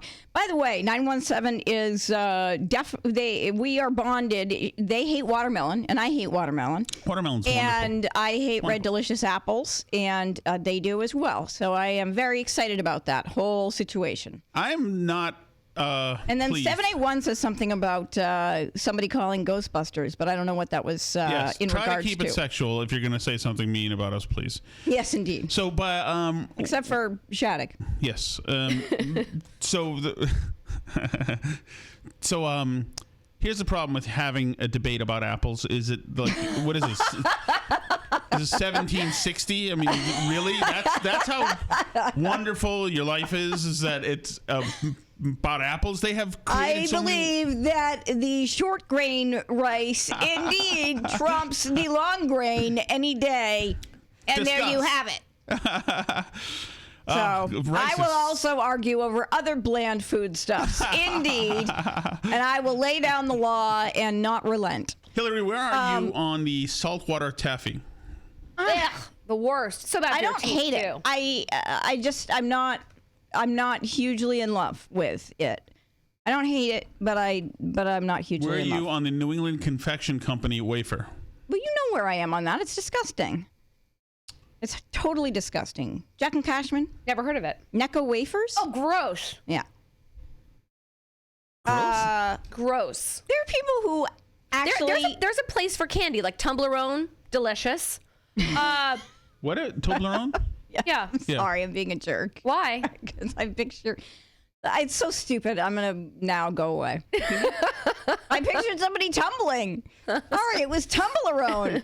Anyway. Did you say Sorry. Tumblerone? I say it wrong. I've always said it wrong. Yeah, you do. But what is it? I think a Baby Ruth. There's a place in the world for a Baby Ruth. But not Necco's. No, they can go to hell. They can go to hell. I And think a there are people Snickers. who like sweet tarts, and I think those 339 people says- need to die as well. Correct. We get it, Jaclyn. You're the best, most responsible, most respectful mom, neighbor, coworker ever. Correct, 339. She is an a-hole. Correct. No, I am an a-hole in a variety of ways. Can you take a picture of your legs? Oh my God, yes. I'm going to do a boomerang. What is a boomer? Don't do something funny, Jaclyn.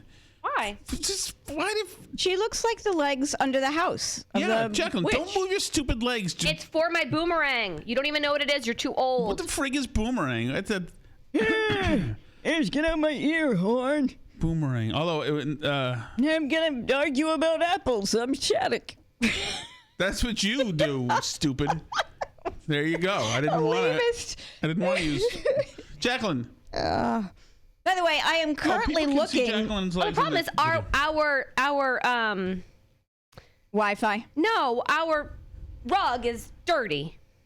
So Ruining I'm my- currently looking at Al Roker dressed as Willie Nelson. People think it's awesome, and I'm angry. Well, you guys know how I feel about Al Roker. I decided that he's actually seething. So the idea that he would try and even attempt to take on the redheaded stranger's persona is unbelievable. Is that at what best. is that what he did today? Yes. Actually, he looks sort of okay. He's got sort of a nice suit on, too. I went to Here he is. Heed Nature's Call, and we forgot that my mic was on. And that's it for the Roker-thon. We gave new meaning to the phrase live stream. Oh. What? You okay? What Oh, happened? Roker. No, I'm saying that he must have gotten himself into trouble. Yeah, he did. He did. But it's not a bad joke by Roke. That was back when he had a sense of humor. I like it, the live stream, when he still Pre-Bush. had some tub to him. Some tub. That's so insulting. Why is it insulting? He was a fat. I understand one of the reasons they say they keep the schools open is because there are a lot of kids who count on the meals that they get at school. I understand that, but other cities have those issues too, and they closed school. It's about safety. Safety first for children. That's what we talk about. Parents who can't afford to stay home, I get that too. But again, what's more difficult, to know that your kids are going to stay home or have to all of a sudden figure out how to get them home when school lets out early? I will say the one tweet I do regret in the heat of this. I'm very passionate about the weather. I made a prediction that there would be only one term of his administration. I apologize for that because that was a little below the line. But everything else I still stand by, including the fact that the National Weather Service did forecast that on Wednesday. It's really pertinent to everything we've been talking Indeed. about. I want an angry Roker who's mad about Lochte lies. Meanwhile, 978 is all about Tom Shattuck, surprisingly. Emperor Trump, since I can't be there, I'm glad Tom is. He goes on to say, I want to thank Tom Shattuck for being on his maximum GET, which I don't know what that is, but... What's GET? I don't know. It's probably something extremely complimentary. Yes, indeed. Indeed. He wants to thank you for holding up the line, towing the line for Trump. Yeah, well, this is not. We'll see what movement we get on the tax bill. Obviously, the tax bill goes nowhere. Then this year has just been a stupid year. Yeah, it's not You know what pretty. I mean, Jelly Bean? I do. And let's hope that they can hit the gas and get something going, kid. Where are you on Jelly Beans? I hate jelly beans. Yeah. So I used to like the. I had like a very small window where I liked them, but I can tell you that there was not going to be a ginormous Brax jelly bean. Those things are frightening. They're disgusting, too. Yeah. No, I agree. And there's always a licorice one. Why is there a licorice jelly bean? Can you even trust a person who would love licorice? I like some black licorice. But Jaclyn? Black licorice, I like in the form of Good and Plenty's. Yes. I just thought, Jaclyn, you'd We take are the honest. opportunity to bring us somewhere else, but... From black licorice? Jaclyn, clean it up. Tom, Clean it up, you dude. clean it up. No, seriously, come on. Jesus. So, would you guys Jaclyn, would you allow your kid to get money for Halloween? From who? From the person... The guy in the alley. Yeah. Jaclyn, In Hillary. exchange Come on. for Jesus. Are we Let's see where he's going with this. Are we even on anymore? Oh, Tom Shattuck, you were driving. Tell me. I don't know anything about that, anything we're talking about. And I distance myself from the show, from the paper, from the station. Well, maybe you should send us to a break or something over there. No, kid. I'm looking for something here. Wait. I was looking for something here, and I was going to tell you to fill. But I can't find anything right now. Who do you think is next in the sexual harassment takedown? Jaclyn Cashman. I was taken aback by Spacey being the number 2 takedown. Because, I mean, there's been this other guy who, honestly, I thought it was Tobiowski yesterday at first when I saw it, Tom Shattuck. Mm-hmm. But he's this guy who directs, like, the worst movies in the world, yet they still keep on coming out. And apparently his name was turned into a verb because he was so notorious. It's like I think his name was Jake or something. Hold on. Anyway, who do you think will be next? And we're not going to count Andy Dick. He's a nothing. And by the way, I'm still angry at Kathy Griffin. I feel like a John Travolta. I think he's too old, and it's too weird. Well, and people suggest that he's not eligible. All right. Well, that would actually be even right if they could. If they could push that story forward. Wait, why isn't he eligible? He would be eligible. Oh, well. Right? If Kevin Spacey can be eligible. I'm sorry, for a moment there I was thinking you could only harass women. Yep, that's it. Only ones. I mean, why bother with the others, gender? Come on. What are you going to get out of that? My good friend Peyton Manning is in trouble. She's the woman who Peyton Manning who says Peyton Manning sexually assaulted her years ago before he went pro. He says he was horsing around with a teammate. Yeah, horsing around. She's the woman who who says Peyton Manning sexually assaulted her years ago before he went pro. He says he was horsing around with a teammate. And now, in this exclusive interview, she's revealing for the first time Can we hold on a second? So can I just suggest that anybody trying to downplay actions that they took not call it horseplay? Like, no matter what, it's somehow... Or say that they were drunk? Yeah. I mean, in general, horseplay always sounds a little suspicious to me. Well, with horseplay, you can...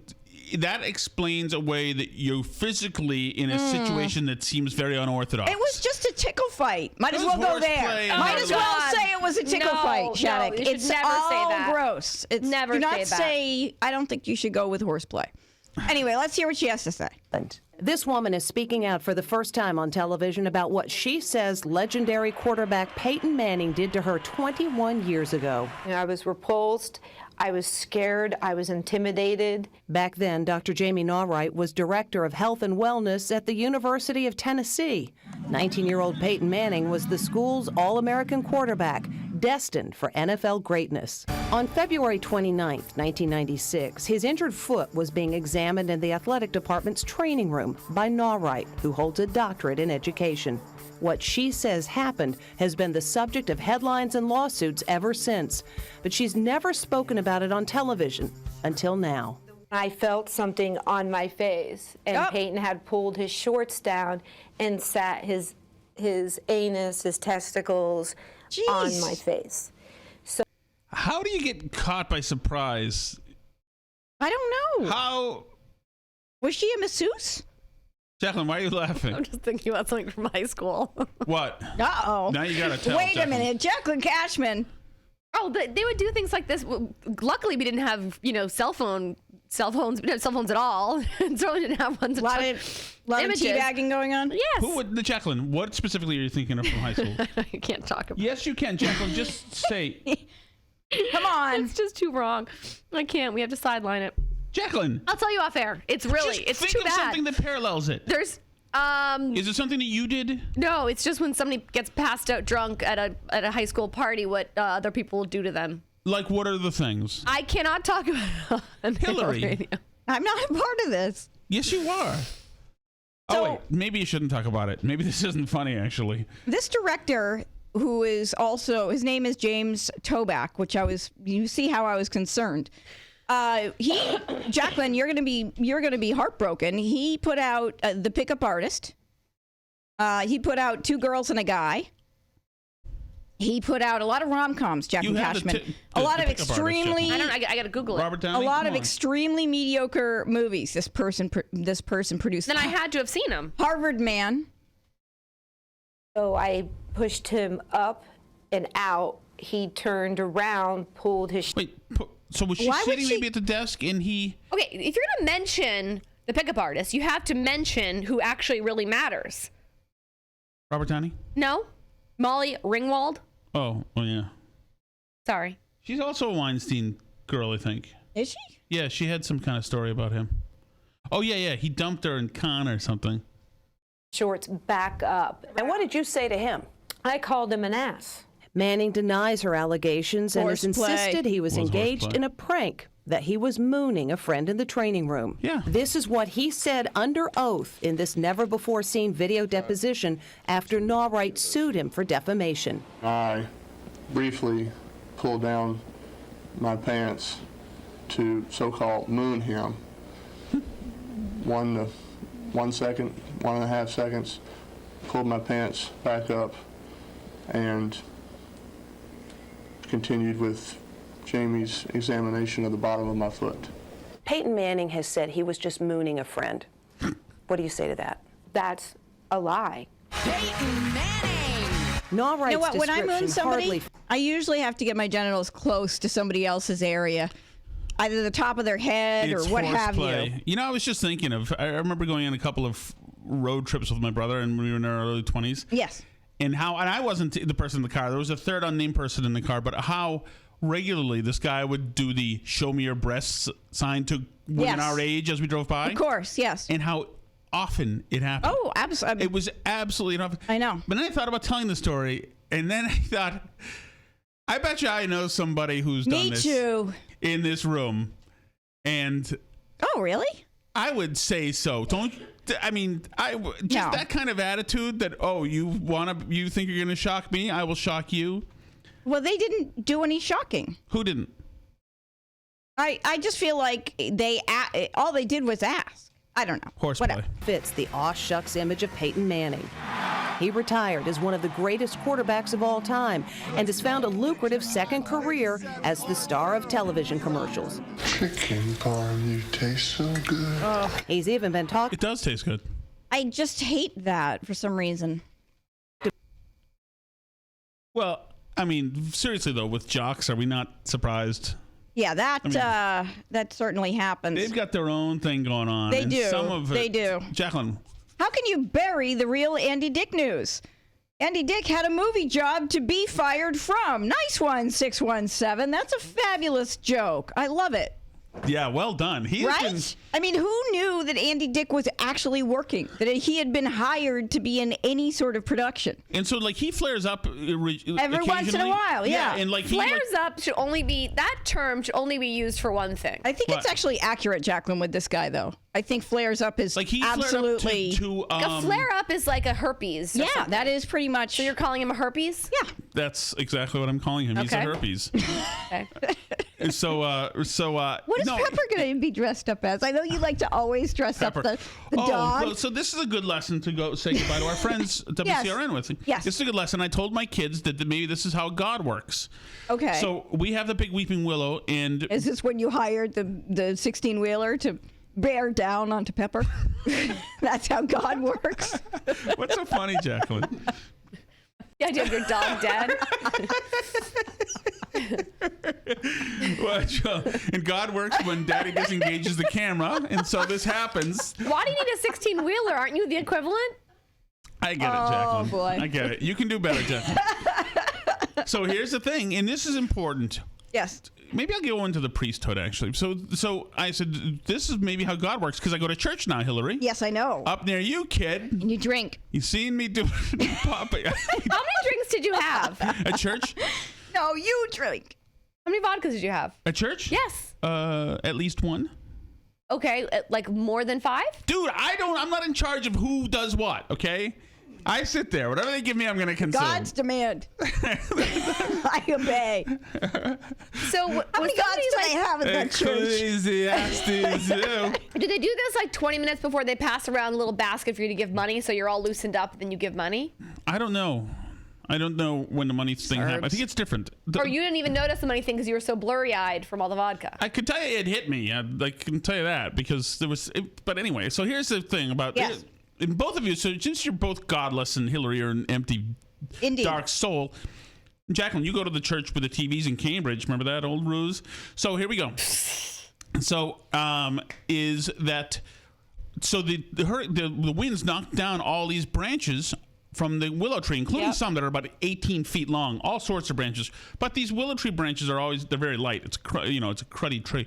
So I realize I get this epiphone. But you're going to burn them and then you're going to poison your kid next door. That's how God works.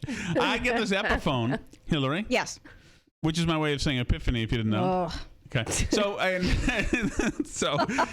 and I take it and I put it in front of that Pepper's fence. You've seen Pepper's fence, Hillary? Yes, and he jumps over. So now Pepper cannot jump over the fence. Ooh. She is stuck there. Oh. Exactly. So I told the kids maybe this is how God works. God shook the tree. And Pepper is now caught in her little pen. And I've got the branches and everything works for a purpose, Hillary. Indeed. Everything's coming up, Shattuck. It's a happy story. All right. Jaclyn, post your legs picture. That's in order. Hey, Tom, What? after everything we've talked about today, do you think telling a woman to post photos he's of her ordering legs? Yes, it's past 12 o'clock. Yes, There was no more, and there's no more sexual harassment. Good morning and welcome to Boston Herald Radio. Stay tuned, by the way. We breaking got, news this morning. is it The Herald Radio has been an absolute shot of adrenaline potential into our news operation. We're telling stories in a true multimedia way. We're giving people an opportunity to interact with our writers, with our reporters, to offer suggestions and tips and to talk.